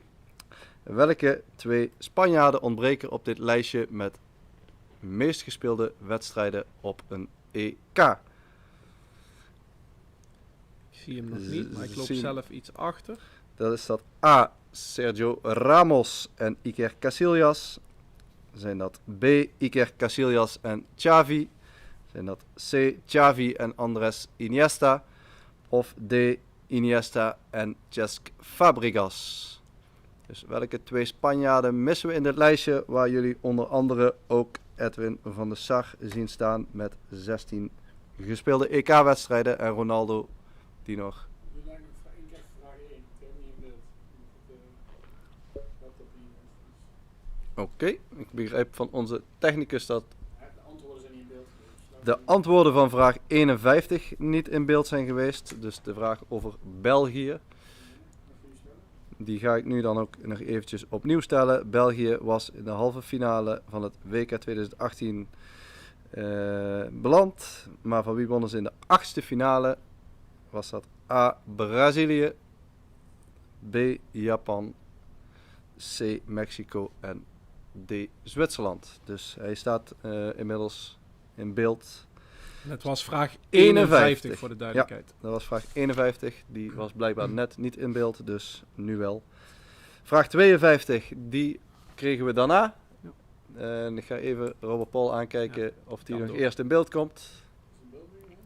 Oké, die komt met enige vertraging en nu het beeld ingefietst. Vraag 52. Welke Spanjaarden misten we in dit overzicht van lijstje met meest gespeelde EK-wedstrijden? A. Ramos en Casillas. B. Casillas en Xavi. C. Xavi en Iniesta. Of D. Iniesta en Fabregas. Vraag 53. Nederland werd in de geschiedenis van EK's 2 keer uitgeschakeld in de kwartfinale. Tegen wie werden zij uitgeschakeld? Was dat A. door Frankrijk en Rusland, B. door Engeland en Italië, C. door Italië en Rusland of D. Engeland en Frankrijk? Dus tegen welke 2 van deze clubs, van deze landen moet ik eerlijk zeggen, werd het Nederlands elftal in de kwartfinale van een EK ooit uitgeschakeld? Dus A. Frankrijk en Rusland, B. Engeland en Italië, C. Italië en Rusland of D. Engeland en Frankrijk. Dan gaan we door naar vraag 54. Wie werd in 2002 verkozen tot beste speler van het WK? Was dat A. Ronaldo, B. Miroslav Klose, was dat C. Oliver Kahn of was dat D. Ronaldinho? Het WK 2002 werd gespeeld in Zuid-Korea. Nederland schitterde daar door afwezigheid. Wie werd in de finale? Duitsland-Brazilië. En wie werd daar over het hele WK beste speler? 2 Duitsers en 2 Brazilianen in de keuzemogelijkheden. A. Ronaldo, B. Klose, C. Kahn of D. Ronaldinho. Bij 62 moeten we dat filmpje dadelijk wel inladen. Van dat latje trap. Straks. Ik zeg dat wel. Dan vraag 55. Nederland verloor op het WK van 2006 de veelbesproken kaartenwedstrijd tegen Portugal. De slag om Nuremberg werd het ook wel genoemd. Welke van onderstaande spelers kreeg geen rood? Was dat A. Khalid Boularus, B. Deco, C. Giovanni van Bronckhorst of D. Mark van Bommel? Dus wie van deze 4 spelers kreeg in de wedstrijd tegen Portugal op het WK 2006 in Nuremberg geen rode kaart? Er vielen overigens 4 rode kaarten, want ook Costinha kreeg rood. Die staat niet op een lijstje. Maar één van deze 4 kreeg geen rode kaart. Dus is dat A. Boularus, B. Deco, C. Van Bronckhorst of D. Van Bommel. Gaan we door naar vraag 56. In 1988 scoorde Wim Kieft als invaller de winnende goal tegen Ierland. Hartstikke mooie kopgoal, prima binnengekopt. Maar voor wie kwam Wim Kieft die wedstrijd in de ploeg? Hij was invaller. Was dat A voor Marco van Basten, B voor Erwin Koeman, C. Gerald Vanenburg of D voor Arnold Muren? Dus voor wie was Wim Kieft invaller 1988 in de gewonnen laatste poolwedstrijd tegen Ierland, waardoor ze doorgingen en waar hij de kopgoal maakte? Met de rare stuiter is het A. Van Basten waar hij voor inviel, B. Erwin Koeman, C. Gerald Vanenburg of D. Arnold Muren.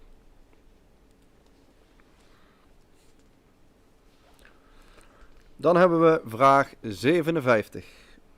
Nederland scoorde in de knock-out fase van het WK in 2014 5 doelpunten. Wie scoorde er niet in deze knock-out fase? Dus dat gaat vanaf de 8e finale tot de troostfinale die Nederland elftal behaalde. Is dat A. Daley Blind, B. Robin van Persie, C. Wesley Sneijder of D. Arjen Robben? Het gaat natuurlijk om doelpunten in de reguliere speeltijd en niet om penalties in de penalty-serie. Dus officiële velddoelpunten. Dus wie scoorde er niet in die knock-out fase? In de poolfase werd er natuurlijk lustig op losgescoord. Onder andere de 5-1 tegen Spanje. De Nederland scoorde 10 doelpunten in de poolfase. En scoorde in de knock-out fase nog 5 keer. En een van deze 4 spelers scoorde geen doelpunt. Wie is dat? Dat is degene die wij zoeken vanavond. Vraag 58. In de knock-out fase van het EK 2016 won uiteindelijke winnaar Portugal, maar 1 keer in de reguliere speeltijd. Tegen wie was dat? Dus ze wonnen uiteindelijk het EK, maar in de knock-out fase wonnen ze maar 1 keer in reguliere speeltijd. Was dat A tegen Polen, B tegen Frankrijk, C tegen Wales of D tegen Kroatië? Best een lastige vraag, denk ik. EK 2016 is toch alweer 4 jaar geleden. Ook daar schitterde Nederland door afwezigheid. Helaas. Maar Portugal won. En won enigszins moeizaam. Want ze hadden daar best wel wat verlengingen of penalty-series voor nodig. Behalve tegen een van deze teams. Welk team was dat? Vraag 59. Maradona.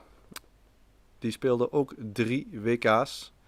Onder andere 86, 90 en 94. En hoeveel WK-doelpunten scoorde Maradona op deze 3 WK's die hij speelde? Is dat A 4 doelpunten, B 6 doelpunten, C 8 doelpunten of D 9 doelpunten? Onlangs natuurlijk overleden. Niet zo heel oud geworden, maar goed, dat was waarschijnlijk ook wel aanzien komen met zijn leefstijl. Maar goed, hij was rete populair over de hele wereld. En hij scoorde ook op 3 WK's. Of hij scoorde in ieder geval een aantal doelpunten. En hoeveel waren dat er op de WK's die hij speelde? De A4, B6, C8 of D9. Dan komen we alweer op de laatste vraag in deze categorie. Die gaat over het EK in 2000. Nogmaals, een vraag daarover. Edwin van der Sar was natuurlijk de onbetwiste keeper van het Nederlands elftal. De vraag is, welke 2 andere keepers zaten er in de selectie van het Nederlands elftal? Waren dat A. Ronald Waterreus en Ed de Goey, B. Ed de Goey en Sander Westerveld, C. Ronald Waterreus en Ruud Hesp of D. Ruud Hesp en Sander Westerveld? Dus welke 2 keepers zaten er naast Edwin van der Sar in de selectie van het Nederlands elftal gedurende het EK 2000 in Nederland en België? Goed, denk er weer aan dat jullie je formulieren volledig invullen en dat de juiste naam er weer boven staat. Duw dan vervolgens op verzenden beneden aan het formulier, zodat de antwoorden weer bij ons binnenkomen. En dan hopen wij dat jullie weer een goede link krijgen naar het volgende formulier, naar ronde 7. Wij bidden met jullie mee.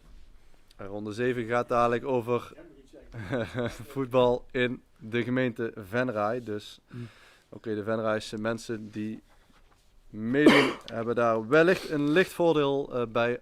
Al moet ik zeggen dat ook die vragen A, bijna niet te googlen zijn en B, ook wel redelijk lastig om te weten op voorhand.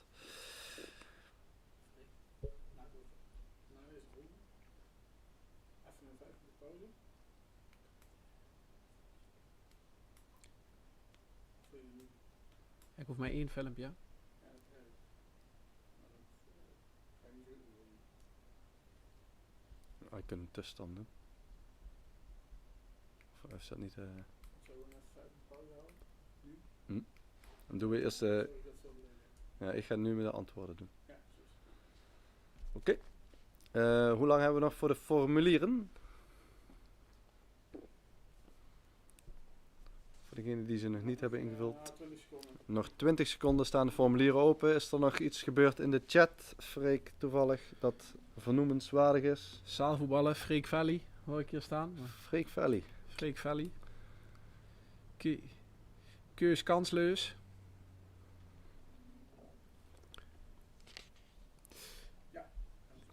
Oké, de formulieren zijn gesloten, dus wij gaan de antwoorden behandelen in de categorie EK's en WK's. Vraag 51. De achtste finale won België van Japan. Dat gebeurde in de 94e minuut door Nasser Chadli, die de winnende maakte in die wedstrijd. De kwartfinale wonnen ze van Brazilië, dus die stonden er ook bij. Dat was in de kwartfinale. De 2 Spanjaarden die ontbraken op het lijstje met meest gespeelde EK-wedstrijden was antwoord D. Iniesta en Fabregas.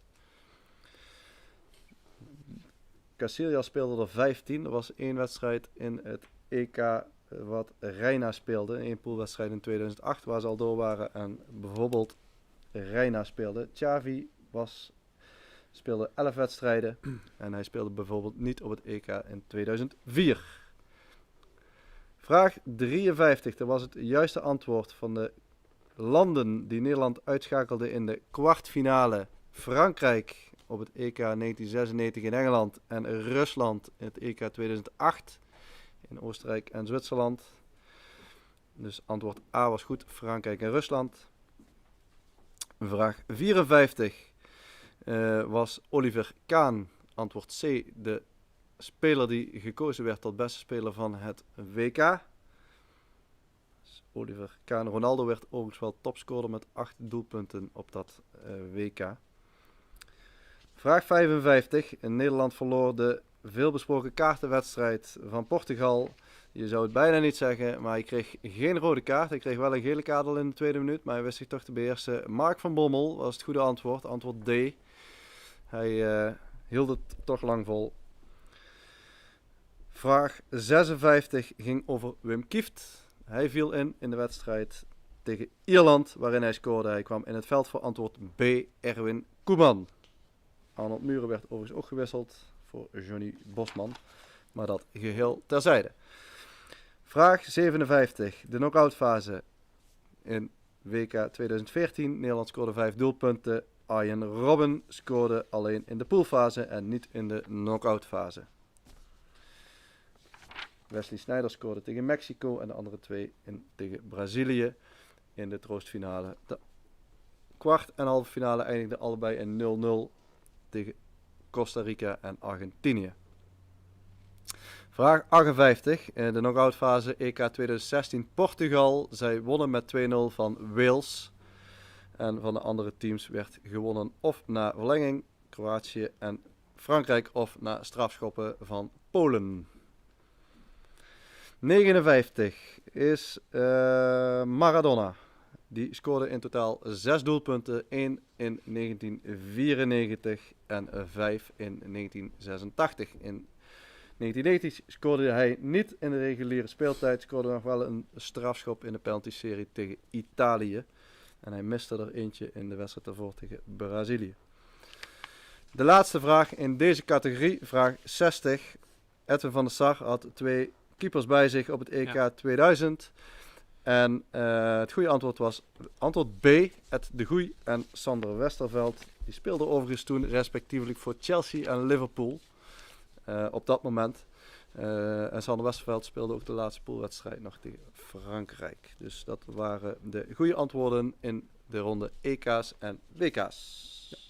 We hebben heel eventjes een paar minuutjes nodig om een aantal filmpjes klaar te zetten. Dus als je nog heel even moet plassen of wat drinken moet halen, dan kun je dat nu doen. Ik ga het glas in ieder geval nog even 1 keer vullen en dan zijn we over een minuut of 4 bij jullie terug.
Goed, we gaan verder met de categorie voetbal in de gemeente Venray.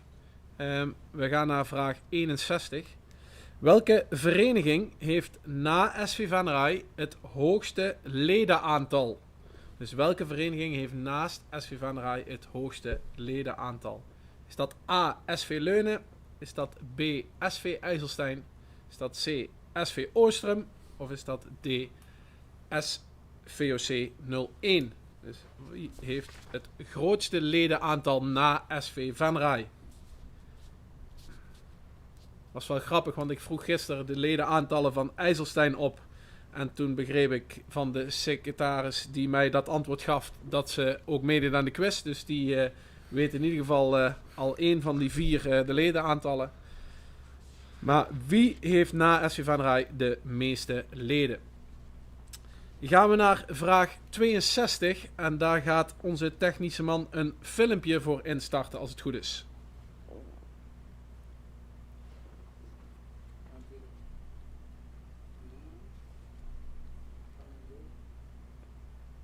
Hij is even aan het laden. We hebben namelijk een filmpje opgenomen met een aantal prominenten uit Venray. En ik hoop dat hij het gaat doen, want anders moet ik de vraag gewoon gaan benoemen. Het zou zonde zijn voor degenen die daar voor naar Leunen zijn gekomen om dat filmpje op te nemen. En voor daarna natuurlijk. We zijn aangekomen bij vraag 62. En voor vraag 62 zijn we op het sportpark van SV Leunen. De vraag die daarbij hoort is: welk van deze prominenten schiet van de 5 ballen het meeste aantal ballen op de lat?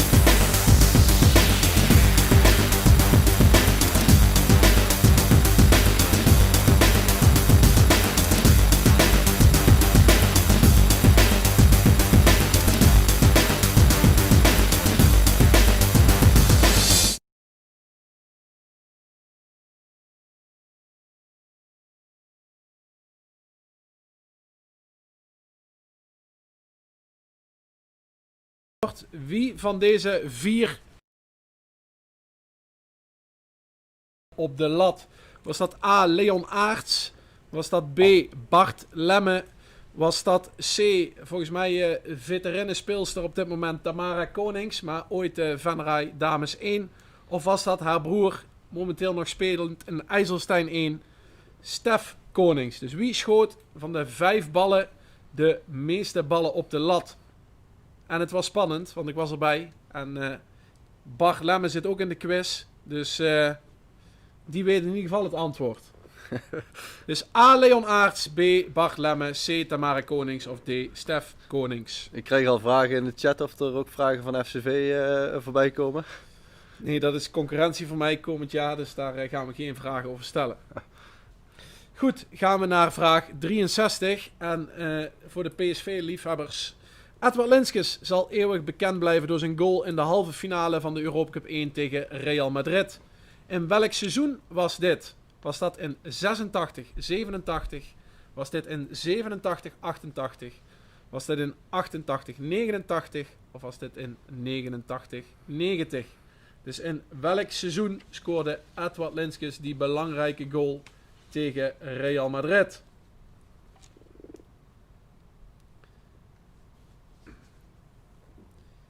Gaan we naar vraag 4. SVOC is een fusievereniging tussen Kasterij en Dis Oerlo. Waar stond de afkorting Dis Oerlo voor? Is dat antwoord A, door inspanning sterk Oerlo? Antwoord B, daden in sport Oerlo? Antwoord C, doel is samen Oerlo? Of durf, inzet, snelheid Oerlo voor antwoord D? Wat is het juiste antwoord waar Dis Oerlo voor stond?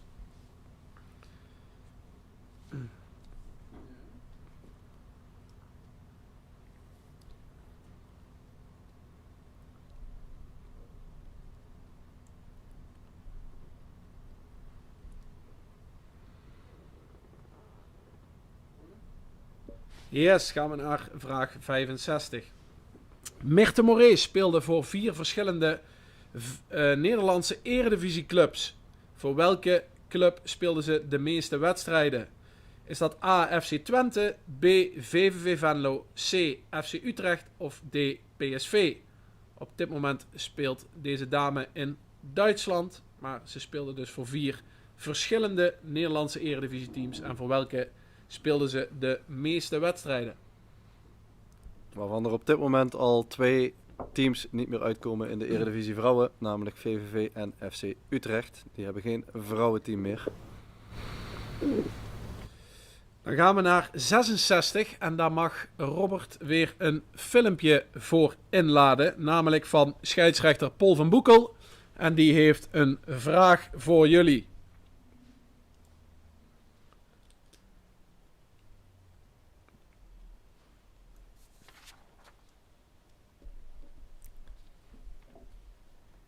Hallo quizdeelnemers, Paul van Boekel hier.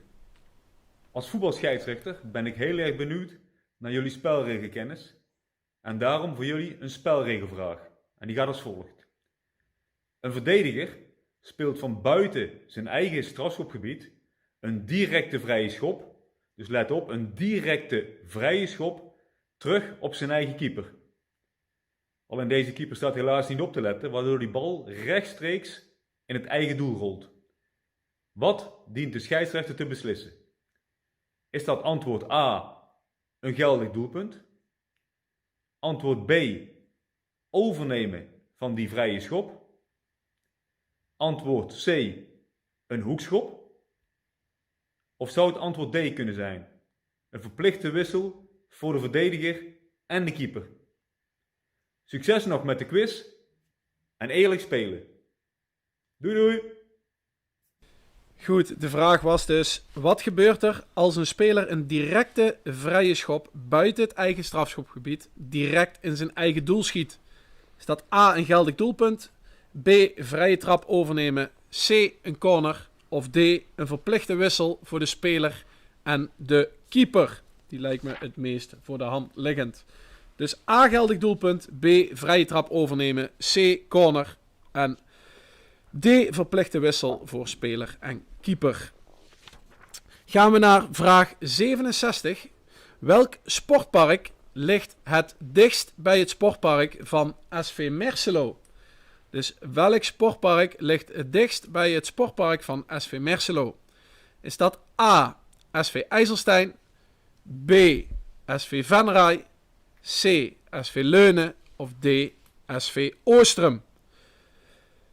Welke club ligt het dichtst bij Merselo? Ik zie de antwoorden nog niet. Nu wel. Nu wel. Mooi. Ja, ik heb vertraging hier op het beeld, dus ik zie het allemaal ietsjes later. Dus welk sportpark ligt het dichtst bij SV Merselo? En daar zit niet veel verschil in. Gaan we naar vraag 68. SV Venray werd in 1989 kampioen in de hoofdklasse C. Wie was destijds aanvoerder van dit team? Is dat A, Wim Wievermans? Was dat B, Theo Flipsen? Was dat C, Nout Jansen? Of D, John Wievermans? Dus wie was destijds aanvoerder bij het kampioensteam van Venray in 1989? A, Wim Wievermans. B, Theo Flipsen. C, Nout Jansen. En D, John Wievermans.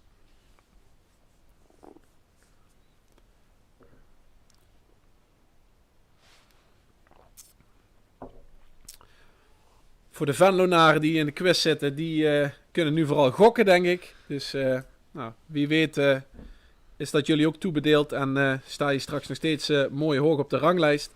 We gaan door naar 69. De uit IJsselstein afkomstige Stijn van Gassel is al jaren een vaste waarde in het doel bij Helmond Sport. Hoeveel competitiewedstrijden speelde Stijn van Gassel tot nu toe voor Helmond Sport? Is dat 111 A? Is dat 123 B? Is dat 129 C? En is dat 131 D? Wat is het goede antwoord? En hij is nu momenteel net klaar met de volgende wedstrijd. Hij speelde vanavond ook nog. Die wedstrijd is daar nog niet bij meegeteld, als je ze allemaal had meegeschreven. Dus wat was het aantal wedstrijden voor vanavond? 8 uur. Het staat overigens 2-2. Het staat overigens 2-2. Dus hij had er al met 2 om zijn oren, die keeper uit IJsselstein. Gaan we naar... Hij staat er overigens niet in vanavond. Hij staat er niet in vanavond. Oh, Nee. dat is dan bijzonder, want ik had in mijn informatie staan dat hij sinds dat hij in de basis is gekomen nog geen enkele wedstrijd had gemist. Dus dan is dat vandaag de eerste. Ja. Goed, dan gaan we naar de laatste vraag van deze categorie. In het afgelopen coronaseizoen eindigden 3 spelers met 14 doelpunten bovenaan in de topscorerslijst van Peel en Maas Venray. Welke speler hoorde daar niet bij? Dus er was 1 speler die er maar 13 maakte en geen 14. Is dat A. Niek Verstegen, B. Indy Philips, C. Michael Kolotski? Nou, die kennen ze in Venlo inmiddels wel, want die speelt op dit moment bij Venlose Boys. Of D. Daan Hendricks. Dus Niek vanuit Venray, Indy en Michael vanuit SV United. En D. Daan Hendricks van SV Mercelo. Wie scoorde er 13 doelpunten en stond dus niet bovenaan die topscorerslijst? En als je klaar bent, kunnen de formulieren weer ingestuurd worden. En dan gaan we dadelijk de vragen doornemen en gaan we richting de laatste categorie. De Champions League. Voor de mensen die misschien alleen televisie aan het kijken zijn, niet met de quiz meedoen en later ingeschakeld zijn, is het misschien nog goed om even te benoemen door wie deze avond mede mogelijk gemaakt wordt. Dat is ook altijd belangrijk om te benoemen. We zitten hier vanavond bij Goesting. Die sponsoren ook nog 2 bierpakketten. Daarnaast ook Plus van Dijk, die een boodschappenpakket beschikbaar stellen als prijs. We hebben 2 shirts beschikbaar gesteld door VVV, 2 wedstrijdshirts. En vanuit Paul van Boekel een wedstrijdshirt van Mats Hummels. Uiteraard ook Pele Maas is een van de sponsoren. Zij hebben de beker beschikbaar gesteld en zorgen uiteraard op dit moment voor de live uitzending. Waarvoor dank namens ons voor deze bedrijven, deze prijzen die zij beschikbaar hebben gesteld. Ik krijg hier nog een berichtje van mijn assistent-trainer bij Leunen. Die zegt, Wouter Lensen had toch ook 14 doelpunten gemaakt. Met alle trainingen erbij. Maar ik denk dat hij zelfs dat nog niet eens haalde. Dus die stond niet op het lijstje erbij. Maar goed dat je het toch even benoemt. Goed, hoe lang zijn de formulieren nog open? Dan gaan we naar de antwoorden voor deze vragen. En bij die antwoorden krijgen we daar natuurlijk ook het filmpje te zien van het latje trappen. Wie dat gewonnen heeft. Ja, ik kreeg al door of de latje überhaupt geraakt was door iemand. Ja, maar... die werd geraakt en we zullen het dadelijk zien op het filmpje. De formulieren zijn gesloten, dus we gaan naar de antwoorden. De vereniging met het hoogste ledenaantal, dat is SV Leunen. Die zitten boven de 500 leden en de andere verenigingen zitten niet boven de 400 leden. Dat komt natuurlijk ook door de dorpen Heide en Veulen die erbij zitten. En tegenwoordig ook heel veel leden uit Venray bij de mooie vereniging in Leunen. Dan... Slechtste ronde. Oké, dit is de slechtste ronde tot nu toe gespeeld, krijg ik van Robert door. Ja, dat had ik wel verwacht.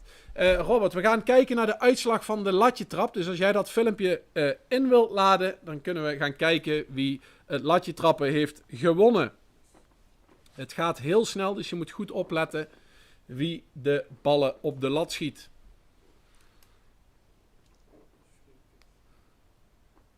We zijn aangekomen bij vraag 62. En voor vraag 62 zijn we op het sportpark van SV Leunen. Dus dit was, Dus de vraag die daarbij hoort is: welk van deze prominenten schiet van de 5 ballen het meeste aantal ballen op de lat?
Dus antwoord C, Tamara Konings. Ik moet het iets anders vertellen als op het filmpje stond. Het was 1-1 na 5 ballen. En met het afkampen won Tamara uiteindelijk van Bart. Ik moet Leon wel een beetje verdedigen, want die schoot bij het intrappen als een hele schoenzool kapot. Dus die was met een halve zool was die aan het schieten. Goed, dan gaan we naar de vraag over Edward Linskes. Dat was in 1987-88. PSV won ook de Europa Cup 1 na penalties tegen Benfica. Dis Oerlo stond voor door inspanning sterk Oerlo. Dat was antwoord A. Mirte Morees speelde de meeste wedstrijden voor PSV. Ik ga even kijken, dat waren er namelijk 80. En daarna kwam Twente met 42, Utrecht met 39 en VVV met 12. De vraag over de scheidsrechter, dat is een corner. Dus als er een directe vrije trap in het eigen doel wordt geschoten, dan is het een corner.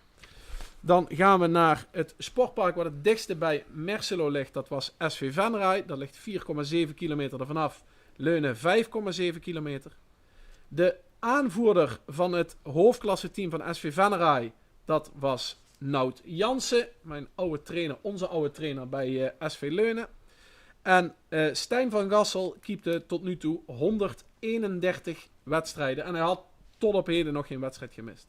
De speler die we misten, die dus niet in de topscorerslijst bovenaan eindigde, dat was antwoord B, Indy Philips.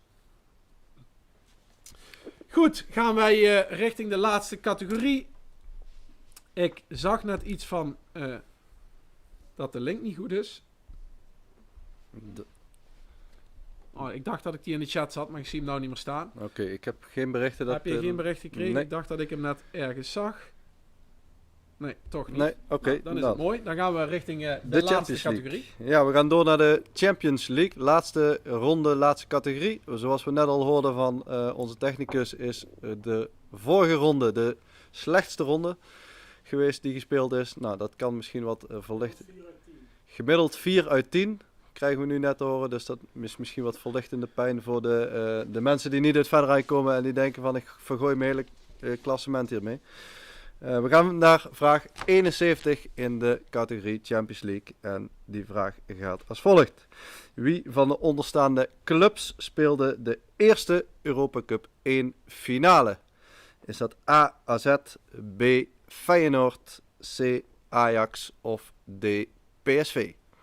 Dus wie van deze clubs speelde als eerste een Europa Cup 1 finale?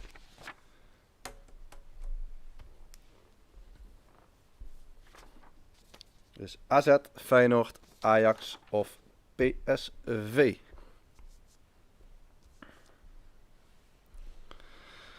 Vraag 72. Edwin van der Sar was held in Moskou toen hij de beslissende strafschop stopte, waardoor Manchester United de Champions League won. Maar ze speelden tegen Chelsea. De vraag die hier gesteld wordt is: wie miste de strafschoppen bij Chelsea? Waren dat A. Anelka en Ashley Cole, B. Didier Drogba en Frank Lampard, C. Anelka en John Terry of D. Drogba en Salomon Kalou? Dus Van der Sar stopte 2 penalties. Wie miste voor Chelsea? Overigens miste Cristiano Ronaldo voor Manchester United. Dus A. Anelka en Cole, B. Drogba en Lampard, C. Anelka en Terry of D. Drogba en Kalou?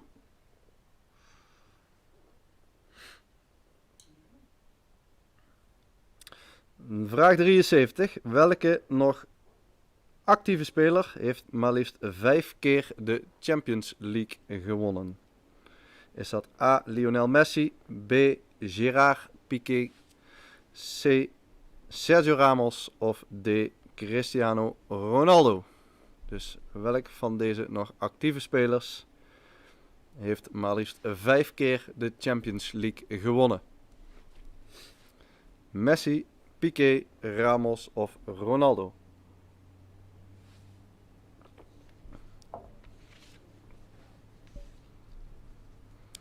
Vraag 74. Welke Nederlander heeft nog altijd het record in de Champions League met de snelste goal? Dus het snelste doelpunt. Is dat A. Patrick Kluivert, B. Roy Mackay, C. Ruud van Nistelrooy of D. Clarence Seedorf?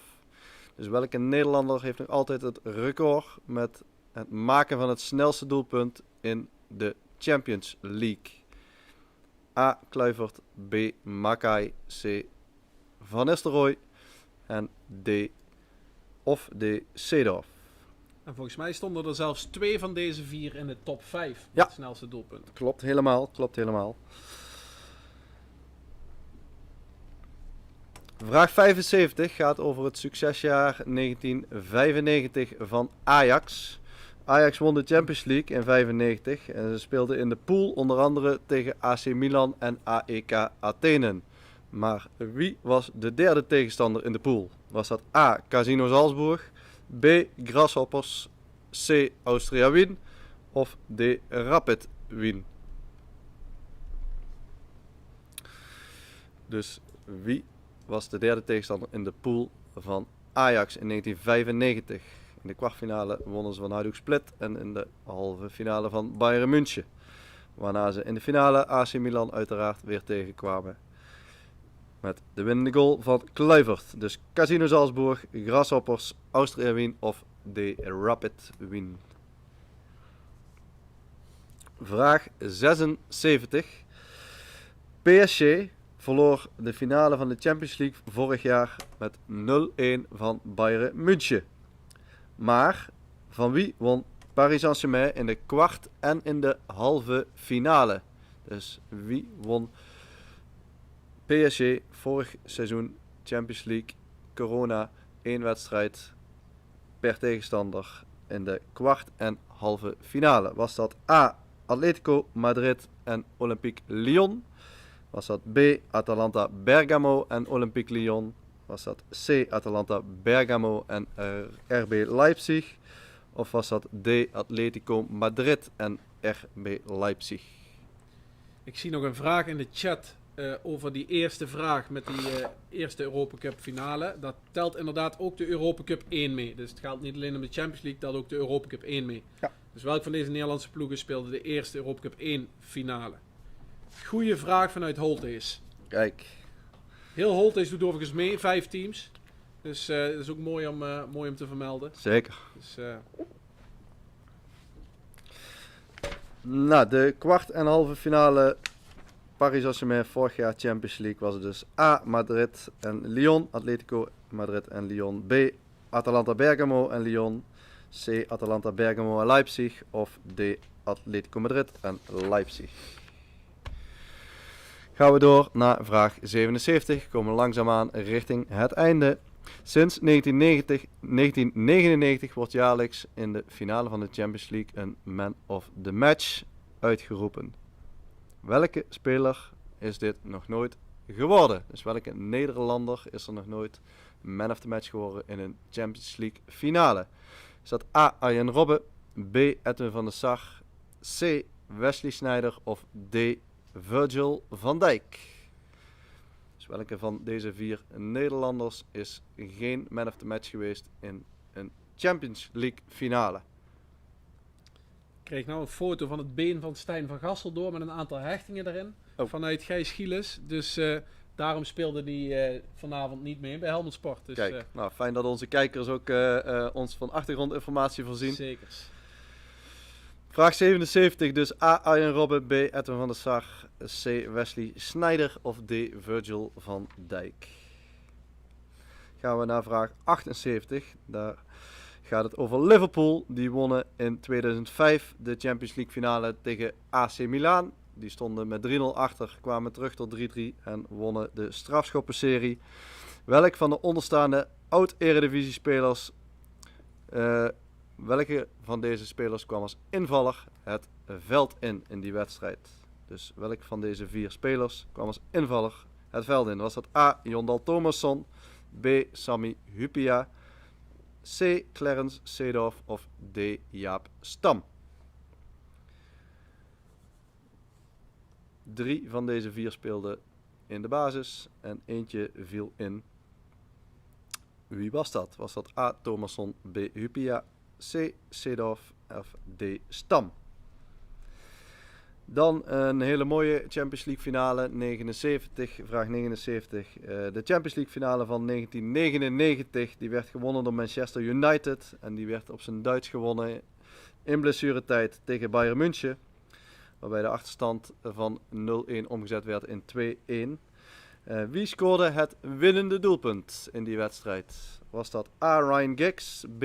Dwight York, C. Teddy Sheringham of D. Ole Gunnar Solskjaer? Dus wie scoorde de winnende in de Champions League finale 1999 tegen Bayern München namens Manchester United? En dan komen we alweer aan bij de laatste vraag. Die gaat over Ajax. Ajax won in totaal 4 maal de Europa Cup 1/Champions League. En van welke club won Ajax geen finale? Dus van welke van onderstaande 4 clubs won Ajax niet in een Europa Cup 1/Champions League finale? Was dat A. Juventus, B. AC Milan, C. Celtic of D. Panathinaikos? Mocht je alle antwoorden weer ingevuld hebben, zorg dan dat je het formulier met de juiste naam weer instuurt. En dan krijgen wij alle formulieren weer binnen. Dan gaat onze technicus weer als een dolle tellen en kijken wie uiteindelijk de winnaar is van deze online, ik rooi maar wat, voetbalquiz. En uiteraard als de formulieren dadelijk allemaal binnen zijn, en daar hebben jullie nog heel even tijd voor, dan gaan we eerst de antwoorden behandelen van de ronde Champions League.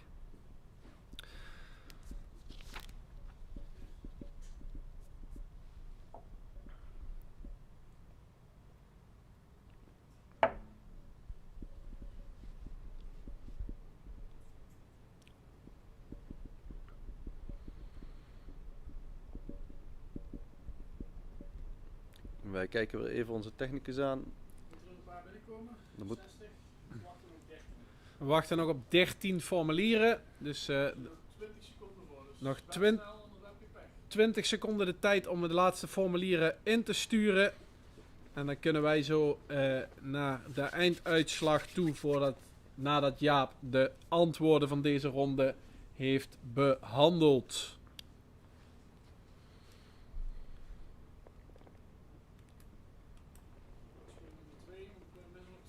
We missen er nog 2, dus snel insturen. Dan zijn we zo compleet en dan kunnen we de eindstand op gaan maken. Alles Ja, is binnen. alles dus is dan binnen, kijk. gaan we nu richting de laatste antwoorden van vanavond. Ja, ronde Champions League. Vraag 71 ging over welke club als eerste een Europa Cup finale speelde. Dat was Ajax in 69. Helaas verloren ze die van AC Milan. In 70 was Feyenoord wel de eerste die won van Celtic. Maar Ajax was de eerste die een Europa Cup 1 finale speelde. Antwoord C was het goede antwoord. Edwin van der Sar stopte uiteraard de penalty van Anelka. En ook John Terry miste namens Chelsea. Goede antwoord op vraag 72 was antwoord C. Vraag 73 ging over de speler die 5 keer de Champions League heeft gewonnen. De actieve speler, dat is Ronaldo. Hij won, nou, je had het al een beetje kunnen weten, in 2008 bij de gestopte strafschop van Van der Sar met United. En won in 2014, 16, 17 en 18 met Real Madrid. Vraag 74. Het snelste doelpunt ooit in de Champions League gemaakt staat nog altijd op naam van Roy Mackay. Namens Bayern München scoorde hij op 7 maart 2007 in dienst van Bayern München na 10,12 seconden tegen Real Madrid. Overigens had Clarence Seedorf daar niet heel veel meer voor nodig. Hij scoorde namens AC Milan na 21 seconden tegen Schalke in 2005. 75. Ajax speelde in de poolfase onder andere tegen Casino Salzburg. Dat was overigens ook de enige club waar zij niet van wonnen, want ze speelden uit 0-0 en thuis 1-1. Dus het goede antwoord was A, Casino Salzburg. Vraag 76. Paris Saint-Germain won in de kwartfinale van de Champions League vorig jaar. Van Atalanta Bergamo, 2 doelpunten in blessuretijd. Wellicht dat er weer iets begint te dagen. En wonnen in de halve finale van RB Leipzig. Waarna ze de finale verloren van Bayern München door een goal van Coman.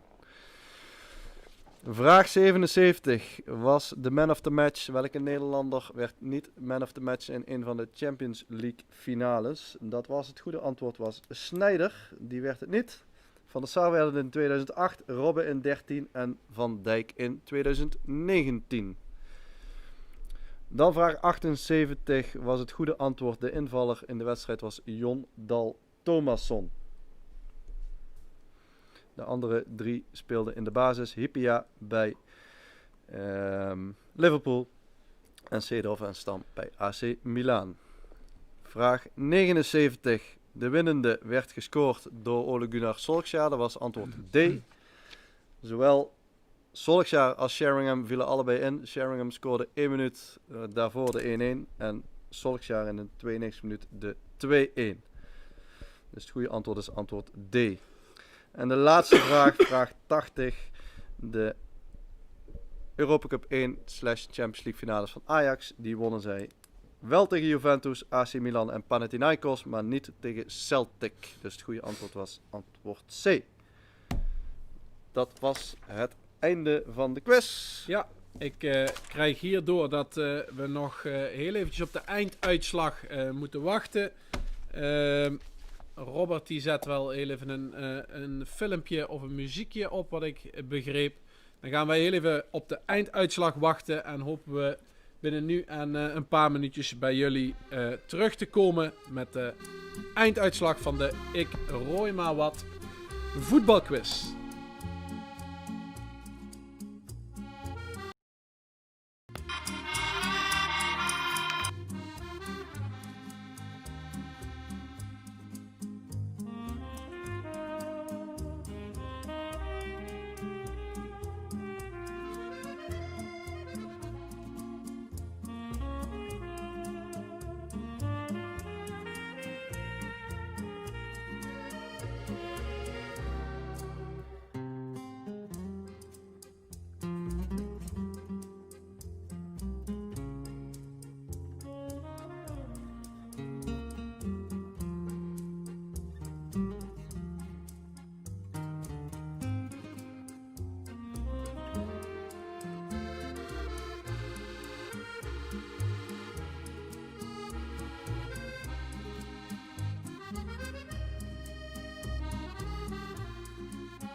Suarez.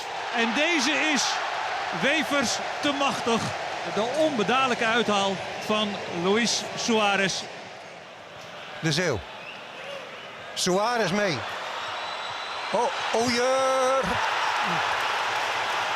Suarez doet iets slim hoor, bij Salcido. Wat een lepe voetballer. Luis Suarez. Over de muur en in het doel. Ja hoor, het is toch pure klasse. Vrije trap, perfect ingeschoten. Langs de paal, precies in de hoek. Vlemings kiest positie. David heeft dat gezien. Hier gaat Björn Vlemings. Hij moet hem voor zijn rechter hebben. Vlemings. Oh, wat doet hij dat fraai zeg. Het lijkt op niets uit te draaien. Maar ja, hij heeft zo van die avonden. Gozes.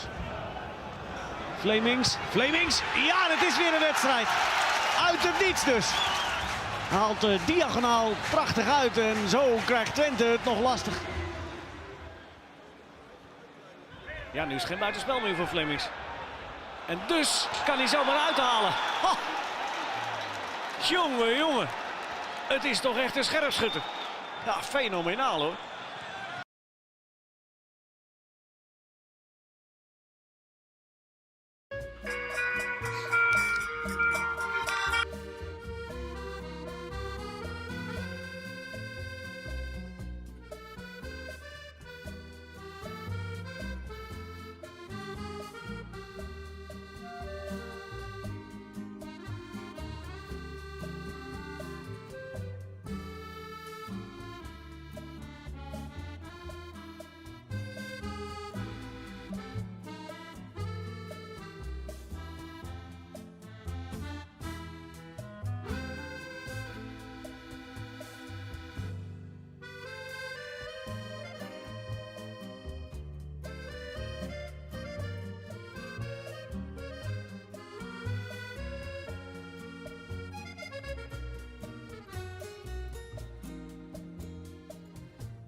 Goed, daar zijn we dan.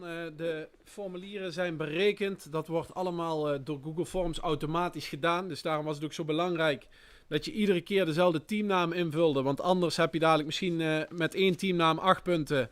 En met de andere teamnamen heb je misschien 50 punten gehaald. Dus het was heel belangrijk om dezelfde in te vullen.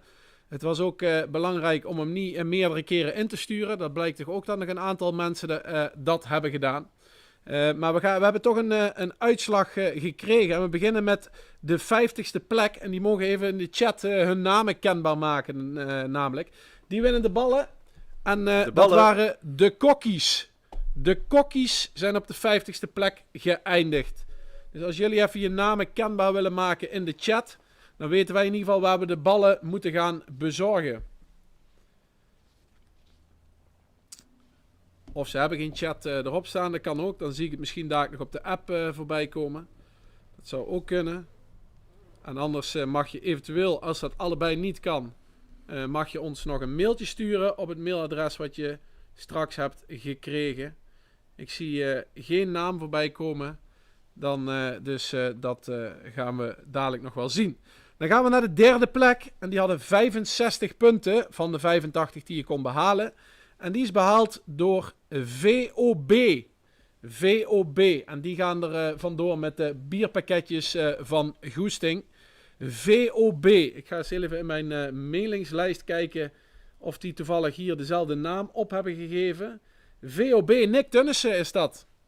Tenminste, Nick Tunnissen @home.nl staat er hier achter. Dus dat zal Nick Tunnissen waarschijnlijk zijn die die prijs heeft gewonnen. En Lindsay Powels is van de Kokkies. Dus die hebben de ballen gewonnen. Dat was de tweede plek. En die hadden 69 punten. Was voor Kreukelfriet. Prima naam. Goeie Kreukelfriet. naam, zeker. Die gaan er vandoor met het uit- en het thuisshirt van VVV. Dus als Kreukelfriet zich kenbaar wil maken in de chat. Dan kunnen we ook zien wie dat is geworden. Ja, nogmaals, wij hebben verder geen invloed op de puntentelling. Dat gebeurt allemaal automatisch. Dus mocht je ons daar dadelijk buiten opwachten, dat heeft totaal geen zin. Want wij hebben er echt helemaal niks mee te maken. Ik kreeg door dat Kreukelfriet Gijs Roeven. Gijs Roeven is vanuit FCV is Kreukelfriet. En die hebben de tweede plek behaald. En dan is de eerste plek, en die zag ik wel voorbij komen volgens mij in de namen. Ik ga hem nog heel even bekijken. Ja, het is toch, dit doet me toch wel een klein beetje pijn, Jaap. Dat we de eerste plek toch naar onze werkgever moeten gaan brengen. Want de eerste plek is behaald door Bakuna Matata met 71 punten. En dat is onze collega Luc Meerts. Tenminste, dat is de naam die ze hadden aangegeven. Dus Bakuna Matata is de winnaar met 71 punten. Ik zag net in de chat iemand van zelfs Luc meer scoort hier, kan hier niet scoren. Maar dat Ja, is het toch, blijkt toch zo te zijn dat hij wel kan scoren. Dus daar is de eerste plek. Het Hummel-shirt en het boodschappenpakket van de Plusmarkt. Daar gaan En de wij- beker. en uiteraard de wisselbeker. Dus ik wil vanuit deze plek namens ook Jaap iedereen bedanken voor hun deelname. Wij hopen in ieder geval dat jullie een leuke avond hebben gehad. Wij vonden het in ieder geval leuk om dat voor jullie te organiseren. Nogmaals dank aan de sponsoren die de prijzen beschikbaar hebben gesteld. En Goesting voor de ruimte. Robert Paul voor de technische ondersteuning achter de laptop. En Jaap als mede-organisator. Bedankt en we wensen jullie nog een fijne avond. Tot ziens. Toppie.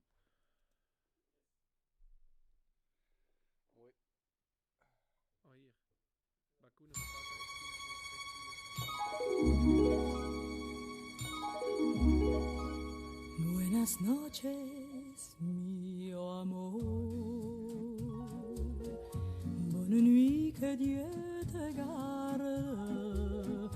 À l'instant où tu t'endors, n'oublie jamais que moi, je n'aime que toi.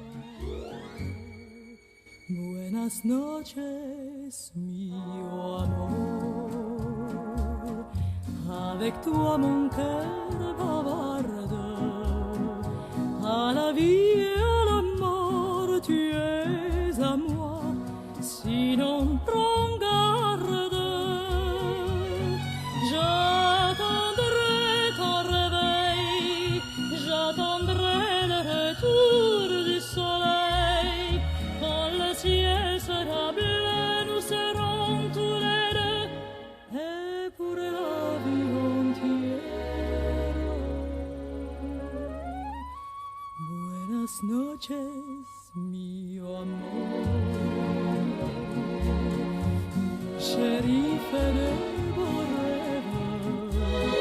Pense à moi quand tu t'endors, toujours, toujours. Pense à notre amour. J'entends au loin des guitares qui enchantent la nuit noire et résonnent sous les beaux cieux andalous. Je remercie la Madone pour les joies qu'elle nous donne, pour ce bel amour qui n'appartient qu'à nous. Buenas noches, mio amor. Bonne nuit, fais de beaux rêves. Pense à moi quand tu t'endors, toujours, toujours. Pense à notre amour. Buenas noches, mio amor. Buenas noches, mio